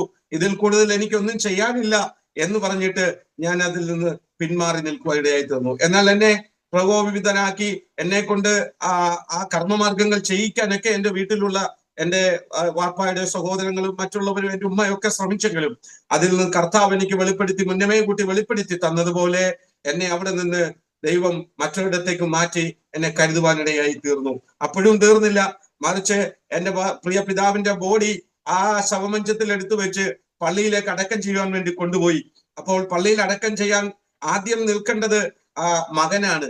അപ്പൊ മകൻ വിശ്വാസത്തിലല്ല, ക്രിസ്തീയ വിശ്വാസത്തിലാണെന്ന് അറിയാവുന്ന സമൂഹം എന്നെ കൊണ്ട് അവിടുത്തെ കർമ്മങ്ങൾ ചെയ്യുവാൻ താല്പര്യപ്പെടും എന്ന് ഞാൻ ചിന്തിച്ചപ്പോൾ എനിക്ക് അവിടെ പോകാനോ കഴിയാത്തൊരു സാഹചര്യമായി. എന്നാൽ ദൈവത്തിന്റെ കൃപയിൽ ആശ്രയിച്ചുകൊണ്ട് ഞാനൊരു വാഹനം അവിടുന്ന് എടുത്ത് നേരെ ആ സമുദായത്തിന്റെ പള്ളിയിലേക്ക് കടന്നു ചെന്നപ്പോൾ ലോകത്തുള്ള മറ്റെല്ലാവരും ഒരു മുസൽമാന്റെ മരണം കേട്ടാൽ 2 റക്അത്ത് സുന്നത്ത് നമസ്കാരം മരിച്ചു കിടക്കുന്ന മനുഷ്യന്റെ പാപപരിഹാരത്തിനു വേണ്ടി 2 റക്അത്ത് സുന്നത്ത് നമസ്കാരം നമസ്കരിക്കുന്ന ഒരു കർമ്മമുണ്ട്. ആ കർമ്മം അവിടെ നടക്കുമ്പോഴും സ്വന്തം മകനായി ഞാൻ ആ പള്ളിയുടെ മുറ്റത്ത് മാറി നിൽക്കുവാനിടയായി തീർന്നു. ആ കർമ്മമൊക്കെ എന്റെ പ്രിയ പിതാവിന്റെ സഹോദരങ്ങളും അവരുടെ മക്കളും മറ്റ് കൂടി വന്ന നാട്ടുകാരും സമുദായക്കാരും എല്ലാവരും കൂടി ചെയ്തു. ഞാൻ അതിലൊന്നും ഏർപ്പെടാതെ മാറി നിന്നു. 2 അടി മാത്രമുള്ള ഒരു കുഴിയിൽ എന്റെ പ്രിയ പിതാവിന്റെ ബോഡി ഇറക്കി വെച്ചു. ആ കുഴിയുടെ ഒരു വശത്ത് ഞാനും മറുവശത്ത് ഒരു ഇസ്ലാം മത സമൂഹം മുഴുവനും നിൽക്കുകയാണ്. ഞാൻ ചെയ്യേണ്ട കർമ്മങ്ങൾ ചെയ്യാൻ അവര് ആഗ്രഹിക്കുന്നുണ്ട്, പക്ഷേ ദൈവത്തെ വിട്ടിട്ട് ഒരു കർമ്മവും ചെയ്യാൻ ഞാൻ തയ്യാറല്ല എന്ന് എന്റെ ഹൃദയത്തിൽ ഉറച്ചു വിശ്വസിച്ചുകൊണ്ട് ഞാൻ ദൈവത്തിന് മഹത്വം കൊടുത്തുകൊണ്ട് അവിടെ ആയിരുന്നു. ഒരുപക്ഷെ അവർ ചിന്തിച്ചു കാണും, ജന്മം കൊടുത്ത പിതാവ് മരിച്ച് കൺമുമ്പിൽ കിടക്കുക, ഒരു മകൻ എന്ന നിലയിൽ ചെയ്യേണ്ട ഒരു കർമ്മങ്ങളിൽ ചെയ്യാൻ കഴിയാതെ മാറി നിൽക്കുന്ന എന്നെ കണ്ടിട്ട് അവരൊരു ഹതഭാഗ്യനാണ് ഞാനെന്ന് ഒരുപക്ഷെ ചിന്തിച്ചിട്ടുണ്ടാവും. ഇവൻ ഒറ്റപ്പെട്ട് മാറി നിൽക്കേണ്ട വല്ല കാര്യമുണ്ടോ? ഒരു ന്യൂനപക്ഷമായിട്ട് ഇങ്ങനെ പ്രിയ പിതാവിന്റെ ചലനമറ്റ ശരീരത്തിന്റെ അടുക്കെ മാറി നിൽക്കേണ്ട വല്ല ആവശ്യമുണ്ടോ എന്നൊക്കെ ഒരുപക്ഷെ എന്റെ ആ സമുദായം, ആ സമൂഹം, പ്രിയപ്പെട്ടവർ അവര് ചിന്തിച്ചിട്ടുണ്ടാവും. അവര് നോക്കുമ്പോൾ ഞാനൊരു ന്യൂനപക്ഷമായിരുന്നു. പക്ഷേ എന്റെ വിശ്വാസ കണ്ണുകൊണ്ട് ഞാൻ കാണുന്നത് ഞാനൊരു ന്യൂനപക്ഷമായിട്ടല്ല, എനിക്ക് ചുറ്റും അഗ്നിമയമായ രഥങ്ങളും കുതിരകളും ഇറങ്ങി നിൽക്കുന്ന ഒരു ഭൂരിപക്ഷമായിട്ടാ എന്നെ കണ്ടുകൊണ്ടിരുന്നത് എന്ന് ഞാൻ വ്യക്തമായി മനസ്സിലാക്കി. എന്റെ പ്രിയമുള്ളവരെ, നമ്മളെ മുമ്പിൽ പലപ്പോഴും പ്രതികൂലങ്ങൾ ഉണ്ടാകും, പ്രയാസങ്ങൾ ഉണ്ടാവും. വിശ്വാസ ജീവിതം മുന്നോട്ട് കൊണ്ടുപോകാൻ കഴിയാത്തവണ്ണം തടസ്സങ്ങളും പ്രതിസന്ധികളും നമ്മുടെ ജീവിതത്തിൽ ഉണ്ടായി എന്ന് വരും. പക്ഷേ ദൈവത്തിന്റെ കൽപ്പനകളെ ലംഘിച്ചുകൊണ്ട്, വ്യവസ്ഥകളെ ലംഘിച്ചുകൊണ്ട് അവസ്ഥകൾക്ക് വിധേയരാകുന്ന ഒരു വ്യക്തിയല്ല കർത്താവിന് ആവശ്യം. അവസ്ഥ എന്താണെങ്കിലും അതിനെ മാറ്റിവെച്ചിട്ട് വ്യവസ്ഥയ്ക്ക് വേണ്ടി നിൽക്കുന്നവനെയാണ് ഇന്ന് കർത്താവ് ഈ വിശ്വാസഗോളത്തിൽ തെരഞ്ഞുകൊണ്ടിരിക്കുന്നത്. നമ്മുടെ വിഷയം എന്തുമാകട്ടെ, നമ്മുടെ പ്രതിസന്ധികൾ എന്തുമാകട്ടെ, വിടുവിപ്പാൻ കഴിയുന്ന നല്ല രക്ഷിതാവുണ്ട്. ആ കർത്താവിന്റെ സന്നിധിയിലേക്കാ നാം അടുത്തു ചെല്ലേണ്ടത്. ഈ പകൽക്കാലം, ഈ രാത്രികാലം ഞാനിത് ഇവിടെ വിളിച്ചു പറയുമ്പോൾ എന്റെ ഹൃദയത്തിൽ വളരെ വിശ്വാസം വർദ്ധിച്ചുകൊണ്ടാണ് ഞാൻ നിങ്ങളോട് വിളിച്ചു പറയുന്നത്. ഒരുപക്ഷെ നിങ്ങൾ ഒറ്റപ്പെട്ട് വിശ്വാസത്തിൽ വന്ന വ്യക്തിയായിരിക്കാം. ഇസ്ലാമിൽ നിന്നോ ഹിന്ദുവിൽ നിന്നോ മറ്റിതര ക്രിസ്ത്യാനി സമൂഹത്തിൽ നിന്നോ കർത്താവിനെ രക്ഷിതാവും ദൈവമായി സ്വീകരിച്ച് വീട്ടിനകത്ത് ഒറ്റപ്പെടലുകൾ അനുഭവിച്ച് കഷ്ടങ്ങളുടെ നടുവിലൂടെ യാത്ര ചെയ്യുന്ന ഒരു വ്യക്തിയാണ് താങ്കളെങ്കിൽ, താങ്കളുടെ വിശ്വാസം പോലും പരിശോധിക്കുന്ന നിലവാരത്തിൽ, താങ്കളുടെ വിശ്വാസം പോലും ശോഷിച്ചു പോകുന്ന നിലവാരത്തിൽ ഒരുപക്ഷെ ജീവിക്കുന്ന വ്യക്തിയാണ് താങ്കളെങ്കിൽ, ഈ രാത്രിക്കാലം ഞാൻ വിളിച്ചു പറയട്ടെ, താങ്കളെ രക്ഷിക്കാൻ കഴിയുന്ന ഒരു ദൈവമുണ്ട്. ഏത് പ്രശ്നത്തിന്റെ നടുവിലും താങ്കളെ കരം പിടിച്ച് പുറത്തു കൊണ്ടുവരാൻ കഴിയുന്ന ഒരു നല്ല രക്ഷിതാവായ യേശു ക്രിസ്തു എന്ന ദൈവത്തെയാ താങ്കൾ ആരാധിക്കുന്നത്. അതുകൊണ്ട് വ്യവസ്ഥയ്ക്ക് വേണ്ടി താങ്കൾ നിൽക്കാൻ തയ്യാറാകണം. വ്യവസ്ഥ ലംഘിച്ചിട്ടുള്ള ഒരു വിശ്വാസവും കർത്താവിന് ആവശ്യമില്ല. അവസ്ഥയെ നോക്കി പോകുന്നവനെയല്ല, വ്യവസ്ഥയ്ക്ക് വേണ്ടി നിൽക്കുന്ന ഒരു ന്യൂനപക്ഷത്തെയാ കർത്താവ് ഇന്ന് തിരഞ്ഞുകൊണ്ടിരിക്കുന്നത്. അതുകൊണ്ട് എന്നെ കേൾക്കുന്ന പ്രിയമുള്ളവർ മനസ്സിലാക്കുക, പ്രതിസന്ധികൾ ഏറെ വന്നാലും നമ്മുടെ വിശ്വാസ കപ്പൽ താണുപോകരുത്. പിടിച്ചു നിർത്താൻ കഴിയുന്ന, താങ്ങി നടത്താൻ കഴിയുന്ന ലോകരക്ഷിതാവിന്റെ കരങ്ങളിൽ നമ്മെ ഫലമേൽപ്പിച്ചു കൊടുക്കുക. നടത്തുവാൻ ആ ദൈവം വിശ്വസനായ ദൈവമാണ്. അവിടെയൊക്കെ കഴിഞ്ഞു, ഞാൻ മടങ്ങി എന്റെ ഭവനത്തിലേക്ക് വന്നു. എന്റെ ഭവനത്തിൽ വന്നു കഴിഞ്ഞപ്പോൾ എന്റെ പ്രിയ മാതാവിനെ കണ്ടപ്പോൾ എനിക്ക് വിഷമം തോന്നി. കാരണം ഒറ്റപ്പെട്ടു പോയി. സഹോദരിമാർ രണ്ടുപേരും വിവാഹം കഴിച്ചടിച്ച ഭവനത്തിലാണ് ഞാൻ മാറി വാടകയ്ക്ക് താമസിക്കുകയാണ്. എന്റെ അമ്മ ഒറ്റയ്ക്ക് ആയിപ്പോയല്ലോ എന്നുള്ള ചിന്ത എന്റെ ഹൃദയത്തിൽ ഉണ്ടായപ്പോ എനിക്ക് എന്റെ അമ്മയോട് വളരെ സ്നേഹം തോന്നി. അപ്പോൾ അടിക്കടി ഞാൻ എന്റെ വീട്ടിൽ ചെന്ന് അമ്മയെ കാണുകയും അമ്മയ്ക്ക് വേണ്ടതൊക്കെ വാങ്ങിക്കൊണ്ട് കൊടുക്കുകയും ഒക്കെ ചെയ്തപ്പോൾ എന്റെ മൂത്ത സഹോദരി ചിന്തിച്ചു, ഉള്ള വീടും വസ്തുവും കൂടി ഇവൻ കൊണ്ടുപോകാൻ വേണ്ടിയിട്ടാണ് അമ്മയെ ഇത്രമാത്രം സ്നേഹിക്കുന്നത് എന്ന് ചിന്തിക്കുകയും എന്റെ അമ്മയോടും എന്റെ ഇളയ സഹോദരിയോടും ഒക്കെ എന്റെ മൂത്ത സഹോദരി ഈ വിഷയം ഷെയർ ചെയ്യുവാൻ ഇടയായി തീരുകയും ചെയ്തു. ഒരു ദിവസം ഞായറാഴ്ച ഞാൻ ആരാധന കഴിഞ്ഞ് നിൽക്കുമ്പോ എന്റെ അമ്മ എന്നെ ഫോണിൽ വിളിച്ചു. എന്നോട് പറഞ്ഞു, നീ പെട്ടെന്ന് വീട്ടിലേക്ക് വരണം. ഞാൻ ചോദിച്ചു, എന്താ അമ്മ കാര്യം? എന്നോട് പറഞ്ഞു, നീ വിശ്വാസം വിട്ട്, ഇസ്ലാമത വിശ്വാസം വിട്ട് ക്രിസ്തീയ മാർഗത്തിൽ പോയതുകൊണ്ട് നിനക്ക് കുടുംബ ഷെയർ ഒന്നും തരാൻ പറ്റത്തില്ലെന്നാണ് നിന്റെ സഹോദരങ്ങൾ പറയുന്നത്. അതുകൊണ്ട് അതിനൊരു തീരുമാനം ഉണ്ടാകണം, നീ വേഗം വീട്ടിൽ വരണമെന്ന് പറഞ്ഞു. എനിക്ക് മനസ്സിലായി. ഞാൻ നേരെ വീട്ടിലേക്ക് പോകുന്ന വഴി തന്നെ ഒരു രജിസ്ട്രാർ ഓഫീസിൽ കയറി 100 രൂപയുടെ ഒരു ബ്ലാങ്ക് പത്രം കൂടി വാങ്ങി ഞാൻ എന്റെ കയ്യിൽ വെച്ചു വീട്ടിലേക്ക് പോയി. ഞാൻ വീട്ടിൽ കടന്നു ചെന്നപ്പോൾ എന്റെ പ്രിയ സഹോദരങ്ങൾ രണ്ടുപേരും എന്നോട് സംസാരിക്കാതെ, എന്തിനാണ് എന്നെ അങ്ങോട്ട് വിളിച്ചതെന്ന് പോലും പറയാതെ മുഖം താഴ്ത്തി ദേഷ്യത്തോടെ ഇരിക്കുന്നതാണ് എനിക്ക് കാണാൻ കഴിഞ്ഞത്. ഞാൻ എന്റെ ഉമ്മയോട് ചോദിച്ചു, എന്തിനാ എന്നെ വിളിച്ചത്? ആവർത്തിച്ച് ചോദിച്ചപ്പോ എന്റെ ഉമ്മ എന്നോട് പറഞ്ഞു, നീ ഈ വിശ്വാസം വിട്ട് നീ ക്രിസ്തീയ മാർഗത്തിൽ പോയത് കൊണ്ട് നിനക്ക് ഈ വീട്ടിലുള്ള യാതൊരു ഷെയറും നിനക്ക് തരാൻ പറ്റത്തില്ല എന്നാ ഇവര് പറയുന്നത്. അതിനൊരു തീരുമാനം വേണം എന്ന് പറയുവാൻ ഇടയായി തീർന്നു. ഞാൻ എന്റെ കയ്യിൽ കൊണ്ടുപോയ ആ ബ്ലാങ്ക് പ്രമാണം എന്റെ ഉമ്മയുടെ കയ്യിലേക്ക് നീട്ടി എടുത്തു കൊടുത്തിട്ട് എന്റെ ഉമ്മയോട് ഞാൻ പറഞ്ഞു, ഉമ്മയ്ക്ക് ഇഷ്ടമുള്ളവർക്ക് എഴുതി വെക്കാം. എന്റെ പേരിലിരിക്കുന്ന ഈ വീടും വസ്തുവും ഞാന് എന്റെ ഉമ്മയ്ക്ക് ഇഷ്ടം പോലെ ചെയ്യാനുള്ള അനുവാദം ബ്ലാങ്ക് പ്രമാണം സൈൻ ചെയ്ത് എന്റെ ഉമ്മയുടെ കയ്യിൽ കൊടുത്തു. എന്നിട്ട് ഞാൻ എന്റെ ഉമ്മയോടും എന്റെ സഹോദരങ്ങളോടും സുവിശേഷം അറിയിച്ചപ്പോൾ എന്റെ മൂത്ത സഹോദരി കാലിൽ കിടക്കുന്ന ചെരുപ്പൂരി എന്നെ അടിക്കാൻ വേണ്ടി വന്നു. അടിച്ചില്ല. അടിച്ചിരുന്നെങ്കിൽ എന്ന് ഞാൻ ആഗ്രഹിച്ചു. കാരണം ഒരടി കർത്താവിന്റെ നാമത്തിൽ എനിക്ക് കിട്ടിയാൽ ഞാനും രക്ഷപ്പെട്ടു, എന്നെ അടിച്ച പ്രിയപ്പെട്ട എന്റെ സഹോദരിയും കർത്താവിന്റെ രക്ഷയിലേക്ക് വരുവാൻ ഇടയായി തീരും എന്ന് ഞാൻ വിശ്വസിപ്പാൻ ഇടയായി തീർന്നു. ഞാൻ എന്നെ പ്രിയപ്പെട്ടവര് കേൾക്കെ ഇങ്ങനെ പറഞ്ഞു, എന്നെ വിളിച്ചത് യേശു എന്ന ദൈവമാ, എന്നെ വിളിച്ചത് ആ കർത്താവാണെങ്കിൽ എന്റെ ചെരുപ്പിന്റെ അടിയിൽ പറ്റുന്ന മണ്ണ് പോലും ഞാൻ ഇവിടെ നിന്ന് കൊണ്ടുപോകത്തില്ല. എനിക്ക് വേണ്ടത് തരാൻ കഴിയുന്ന ഒരു നല്ല ദൈവമുണ്ട്. ഇനി അതൊന്നും കിട്ടിയില്ലെങ്കിലും ഈ കർത്താവിനെ ആരാധിച്ചും ഈ കർത്താവിന്റെ നാമത്തെ ഉയർത്തിയും ജീവനുള്ളിടത്തോളം കാലം മുന്നോട്ട് പോകാനാണ് ഞാൻ ആഗ്രഹിക്കുന്നതെന്ന് പറഞ്ഞ് ആ ഭവനത്തിൽ നിന്ന് ഞാൻ പുറത്തേക്ക് വരുവാൻ ഇടയായി തീർന്നു. എന്റെ പ്രിയമുള്ളവരെ, ഞാൻ പറയട്ടെ, എന്റെ ഭാര്യയും എന്റെ കുഞ്ഞുങ്ങളെയും വിളിച്ചുകൊണ്ട് ആ ദേശം വിട്ട് ഞാൻ മറ്റൊരിടത്തേക്ക് മാറുവാൻ ഇടയായി തീർന്നു. അവിടെ കടന്നു ചെല്ലുമ്പോഴും എങ്ങനെയാണ് മറ്റു കാര്യങ്ങൾ, മുന്നോട്ടുള്ള ജീവിതം എന്തായിത്തീരും എന്നുള്ള ആകുല ചിന്തകൾ എന്നെ വല്ലാണ്ട് ഭരിച്ചു. രാത്രിയിൽ കിടന്നുറങ്ങുവാൻ കട്ടിലില്ലാതെ എൻ്റെ ചെറിയ പ്രായത്തിലുള്ള കുഞ്ഞുങ്ങളെ നിലത്ത് തറയിൽ കിടത്തി ഞങ്ങൾ ഉറക്കേണ്ട സാഹചര്യം ഉണ്ടായി. നിലത്ത് തറയിൽ കിടക്കുന്ന കുഞ്ഞ് തണുപ്പടിച്ചിട്ട് വല്ലാതെ ശ്വാസം മുട്ടാൻ തുടങ്ങി. ഭയങ്കരമായ ശ്വാസം മുട്ട് അനുഭവിച്ചു. രാത്രി 1 മണി 2 മണി സമയമായി. വല്ലാതെ ശ്വാസം മുട്ട് കുഞ്ഞ് അനുഭവിക്കുക. എന്റെ കയ്യിലാണെങ്കിൽ സാമ്പത്തികവുമില്ല ഹോസ്പിറ്റലിൽ കൊണ്ടുപോകാൻ. പെട്ടെന്ന് എന്റെ കയ്യിൽ പോകണമെങ്കിൽ വാഹനവുമില്ല. അങ്ങനെ വല്ലാത്തൊരു സാഹചര്യമായി. ഞാൻ വളരെയേറെ ഹൃദയം കൊണ്ട് ആഗ്രഹിച്ചു, ദൈവമേ, ഒരു കട്ടില് കിട്ടിയിരുന്നെങ്കിൽ എനിക്ക് ഈ കുഞ്ഞുങ്ങളെ ആ കട്ടിലിൽ കിടത്താമായിരുന്നല്ലോ എന്ന് ഞാൻ എന്റെ ഹൃദയം കൊണ്ട് ഒന്ന് ചിന്തിച്ചതേ ഉള്ളൂ. അടുത്ത ദിവസം എന്റെ പ്രിയ മാതാവ് എന്റെ ഫോണിലേക്ക് വിളിച്ചിട്ട്, എന്റെ മോനാണ് ഫോൺ എടുത്തത്, എന്റെ മോനോട് പറഞ്ഞു, എടാ നിന്റെ പപ്പായോട് പറ, ഞാൻ ഇവിടെ ഒരു കട്ടില് പണിയിച്ചിട്ടിട്ടുണ്ട്, അത് എടുത്തുകൊണ്ട് പോയി അവിടെ ഇടാൻ പറയാൻ പറഞ്ഞു.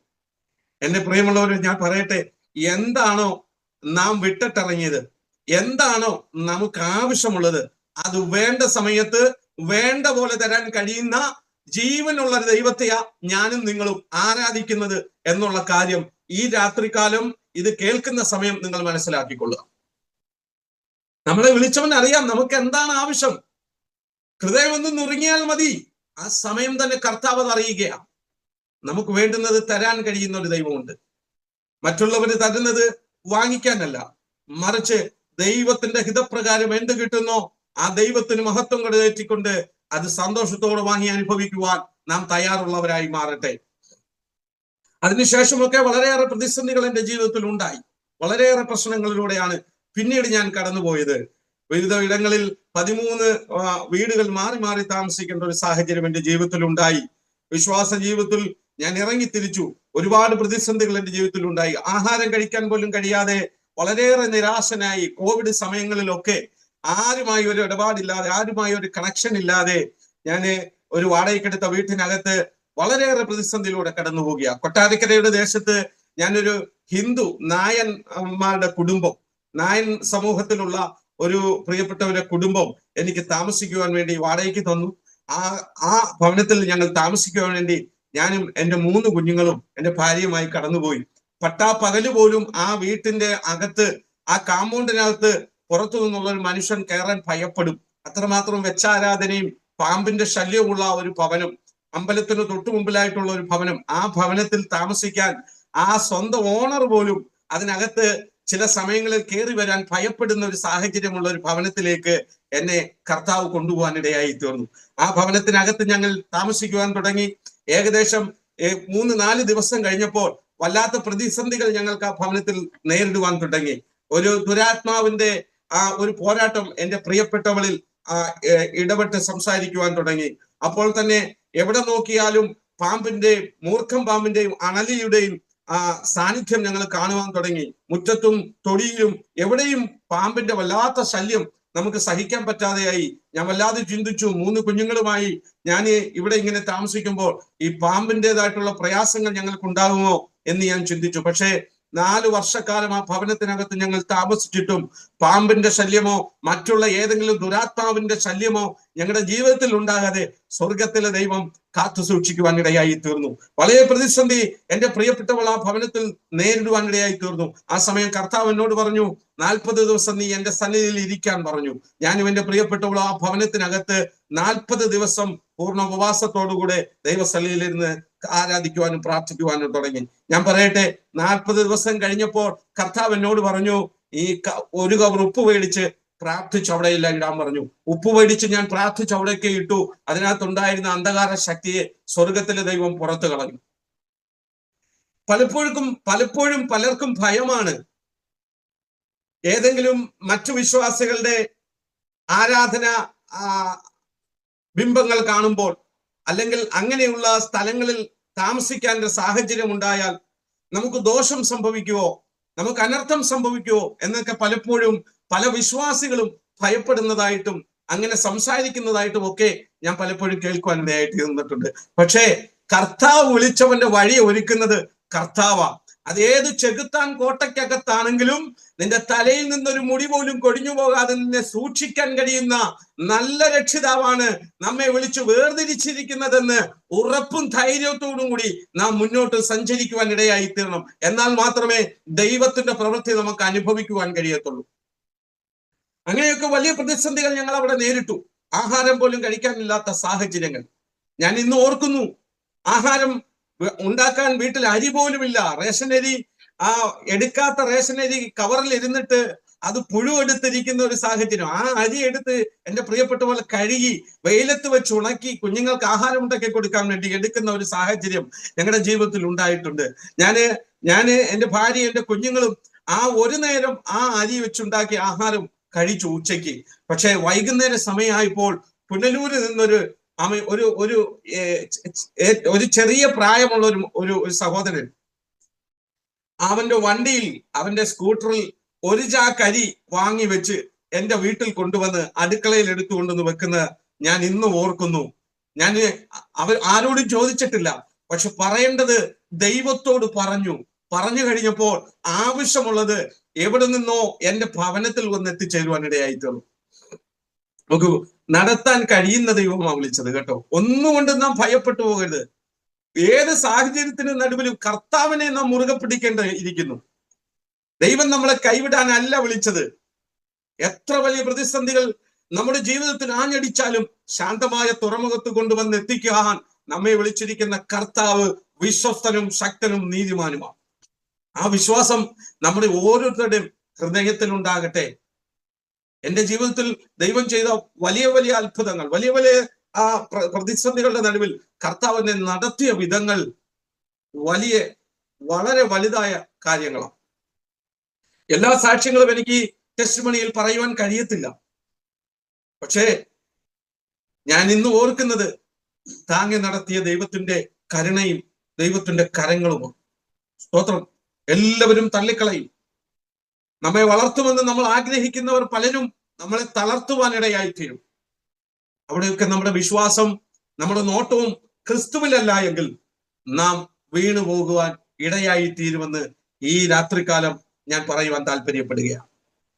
ആ കൊട്ടാരക്കരയുടെ ദേശത്ത് 4 വർഷക്കാലം ഞാൻ താമസിക്കുമ്പോൾ കർത്താവ് എന്നോട് പറഞ്ഞു, നീ സുവിശേഷം അറിയിക്കണം. സുവിശേഷം എങ്ങനെ അറിയിക്കണം? എനിക്ക് സംസാരിക്കാൻ, എനിക്ക് 2 പേര് കൂടി നിൽക്കുന്ന കണ്ടാൽ അവരുടെ അടുത്ത് ചെന്ന് സംസാരിക്കാൻ പോലും മടിക്കുന്ന ഒരു വ്യക്തിയായിരുന്നു ഞാൻ. വളരെ സഭാകമ്പമുള്ള ഒരാള്. എന്നോട് കർത്താവ് പറഞ്ഞു സുവിശേഷം അറിയിക്കണം. അന്ന് ഞാൻ ആരാധിച്ചുകൊണ്ടിരുന്ന ചർച്ചിലെ ദൈവദാസനോട് ഞാൻ ഈ കാര്യം പറഞ്ഞു. എന്റെ ഉള്ളിൽ ദൈവത്തിന്റെ പരിശുദ്ധാത്മാവ് വല്ലാതെ പ്രേരിപ്പിക്കുന്നു സുവിശേഷം അറിയിക്കുവാൻ. അതിനെനിക്ക് വേണ്ട ഇൻസ്ട്രുമെന്റ്സ് ഇല്ല, പോകാൻ വണ്ടിയില്ല, എങ്ങനെ പ്രസംഗിക്കണമെന്ന് എനിക്ക് അറിയത്തില്ല. ആ ദൈവദാസനോട് ഞാൻ പലതവണ കാര്യങ്ങൾ പറഞ്ഞിട്ടും മൗനമായിരുന്നു മറുപടി. ഒന്നും എനിക്ക് ദൈവവേല ചെയ്യുവാൻ വേണ്ടുന്ന സഹായങ്ങൾ അദ്ദേഹം ചെയ്തു തന്നില്ല. ഒടുവിൽ ഞാൻ ദൈവത്തിന്റെ സന്നിധിയിൽ 21 ദിവസം എൻ്റെ ഭാര്യയും ഞാനും 21 ദിവസം കർത്താവിന്റെ സന്നിധിയിൽ ഇരുന്നു. ദൈവമേ, അങ്ങയുടെ വേല ചെയ്യാനാണ് അവിടുന്ന് എന്നെ വിളിച്ചിരിക്കുന്നതെങ്കിൽ എനിക്ക് ആവശ്യമായതെല്ലാം കർത്താവ് ഒരുക്കി തരണം എന്ന് ഞാൻ ദൈവത്തിന്റെ സന്നിധിയിൽ വെച്ച് 21 ദിവസം ഞാൻ ഉപവസിച്ചു. 21ാമത്തെ ദിവസം ഉപവാസം കഴിഞ്ഞപ്പോൾ എനിക്ക് പ്രസംഗിക്കാൻ ആവശ്യമുള്ള ബോക്സ് എനിക്ക് ദൈവം ഒരുക്കി തന്നു. അത് കഴിഞ്ഞ് ഏകദേശം 7 ദിവസമായപ്പോൾ എനിക്ക് യാത്ര ചെയ്യാൻ വേണ്ടുന്ന വാഹനം സ്വർഗത്തിൽ ദൈവം എന്റെ വീട്ടിൽ കൊണ്ടുവന്ന് എത്തിച്ചു തന്നു. അത് കഴിഞ്ഞ് ഞാൻ എഴുതി വെച്ചിരുന്നത് എനിക്കൊരു കീബോർഡ് വേണം, ദൈവത്തെ ആരാധിക്കാൻ കടന്നു പോകാൻ എനിക്കൊരു കീബോർഡിന്റെ ആവശ്യമുണ്ട്.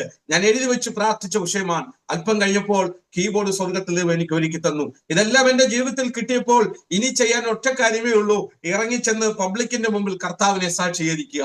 എങ്ങനെ പ്രസംഗിക്കണമെന്ന് എനിക്ക് അറിയത്തില്ല. സഭാകമ്പമുള്ള ഞാൻ എങ്ങനെയാണ് പബ്ലിക്കിൽ നിന്ന് ക്രിസ്തുവിന്റെ രക്ഷയുടെ സുവിശേഷം വിളിച്ചറിയിക്കുന്നത്? എങ്ങനെയാണ് ഞാൻ പ്രസംഗിക്കേണ്ടത്, എങ്ങനെയാണ് ഞാൻ സാക്ഷീകരിക്കേണ്ടത്, കർത്താവിനെ ഒന്നും അറിയത്തില്ല. ദൈവത്തോട് പ്രാർത്ഥിച്ചു. കർത്താവ് തന്ന നിയോഗം അനുസരിച്ച് ഞാൻ ഒരു പ്രിയപ്പെട്ടവരോടൊപ്പം ആ ദൈവവേലയ്ക്ക് വേണ്ടി കടന്നുപോയി. പക്ഷേ അത്ഭുതം എന്ന് പറയട്ടെ, മൈക്ക് എന്റെ കയ്യിൽ കിട്ടിയപ്പോൾ പിന്നെ ശുശ്രൂഷിച്ചതല്ല ഞാനല്ല, ദൈവത്തിന്റെ പരിശുദ്ധാത്മാവാം. അനേകർ ആ വീഡിയോ കാണുവാനിടയായി തീർന്നു. പലരും ആ വീഡിയോ പലയിടങ്ങളിൽ പ്രചരിപ്പിക്കുവാനിടയായി തീർന്നു. അനേകര് ആ സാക്ഷ്യം കേട്ട്, ആ സുവിശേഷം കേട്ട് കർത്താവിനെ രക്ഷിതാവും ദൈവമായി സ്വീകരിച്ച് ഇടുക്കി പ്രദേശത്ത് പോലും കർത്താവിന്റെ വേല ആരംഭിക്കുവാൻ തുടങ്ങി. ഇതാണ് നമ്മെക്കുറിച്ച് കർത്താവ് ആഗ്രഹിക്കുന്നത്. ഒരു സാക്ഷി മറ്റൊരു സാക്ഷിയെ ഉളവാക്കുമെന്ന് ദൈവത്തിന്റെ തിരുവഴുത്തിൽ വ്യക്തമായി പറഞ്ഞിരിക്കുന്നുവെങ്കിൽ നമ്മെ വിളിച്ചത് നാം അടങ്ങിയിരിക്കാനല്ല, നമ്മെ വിളിച്ചത് ഭവനത്തിനകത്ത് ഒതുങ്ങിക്കൂടുവാനല്ല, മറിച്ച് ദൈവം നൽകിയ ടാലന്റ് നമുക്ക് കഴിയുന്ന നിലവാരത്തിൽ പബ്ലിക്കിന്റെ മുമ്പിൽ നാം വ്യാപാരം ചെയ്യുവാൻ തയ്യാറാണെങ്കിൽ നമ്മളുടെ സാക്ഷ്യങ്ങളിലൂടെ ക്രിസ്തുവിന്റെ രക്ഷയിലേക്ക് അനേകർ അടുത്തു വരുവാനിടയായി തീരും. ഇതിനു വേണ്ടിയാ എന്നെയും നിങ്ങളെയും കർത്താവ് വിളിക്കുവാനിടയായി തീർന്നത്.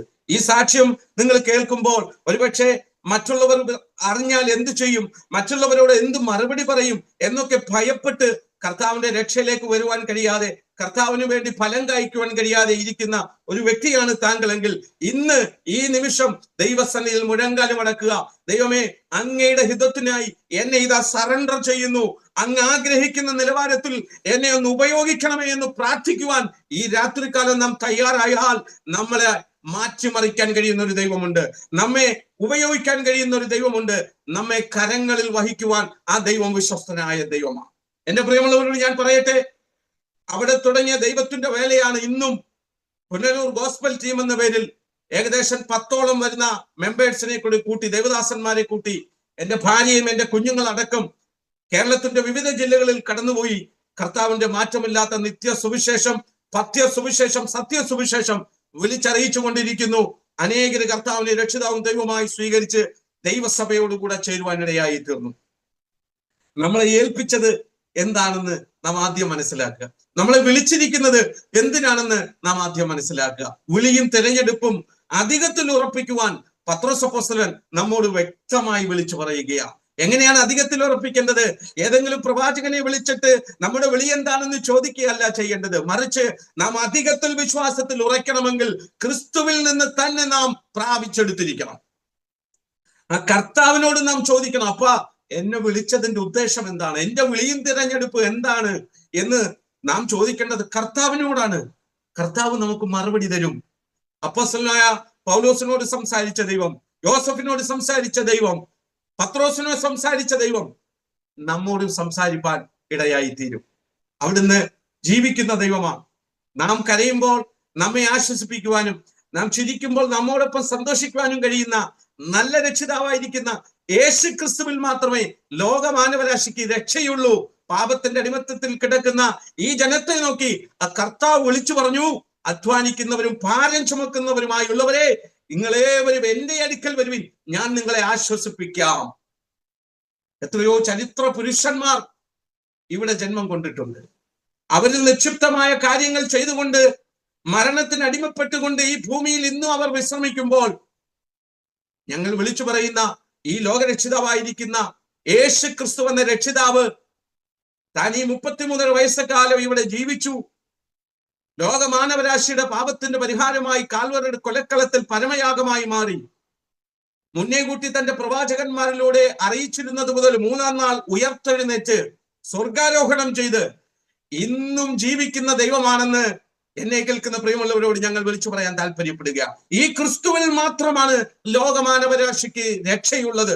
ആ ക്രിസ്തുവിനെ നാം ഹൃദയം കൊണ്ട് നീതിക്ക് വേണ്ടി വിശ്വസിക്കുകയും അധരം കൊണ്ട് രക്ഷയ്ക്ക് വേണ്ടി ഏറ്റുപറയുകയും ചെയ്യുമ്പോൾ ഒരു വ്യക്തി രക്ഷിക്കപ്പെടുവാനിടയായി തീർന്നു. തിരുവെഴുത്ത് നന്നായി നമ്മോട് വിളിച്ചു പറയുന്നു, രക്ഷിക്കപ്പെടുന്നവരെ കർത്താവ് ദിനം പ്രതി സഭയോട് ചേർത്തു. എന്നെ കേൾക്കുന്ന പ്രിയമുള്ളവരെ, ഇവിടെ കാണുന്ന AGO, IPCO, ഷാരോണോ, ചർച്ച് ഓഫ് ഗോഡോ മറ്റു സ്വതന്ത്ര സഭകളോ ഒന്നുമല്ല സഭ എന്ന് പറയുന്നത്. ഇതൊക്കെ വെറും സംഘടനകൾ മാത്രമാണ്. സഭ എന്ന് പറയുന്നത് കർത്താവിന്റെ ശരീരമാകുന്ന സഭയാണ്. ആ ശരീരമാകുന്ന സഭയിലെ അവയവങ്ങളാണ് നാം ഓരോരുത്തരും. നാം കർത്താവിനെ രക്ഷിതാവും ദൈവമായി സ്വീകരിച്ചുകൊണ്ട് ആ സഭയുടെ അംഗങ്ങളായി മാറുവാൻ ഈ രാത്രികാലം ഞാൻ നിങ്ങളോട് ഈ സൂം പ്ലാറ്റ്ഫോമിലൂടെ ആഹ്വാനം ചെയ്യുക.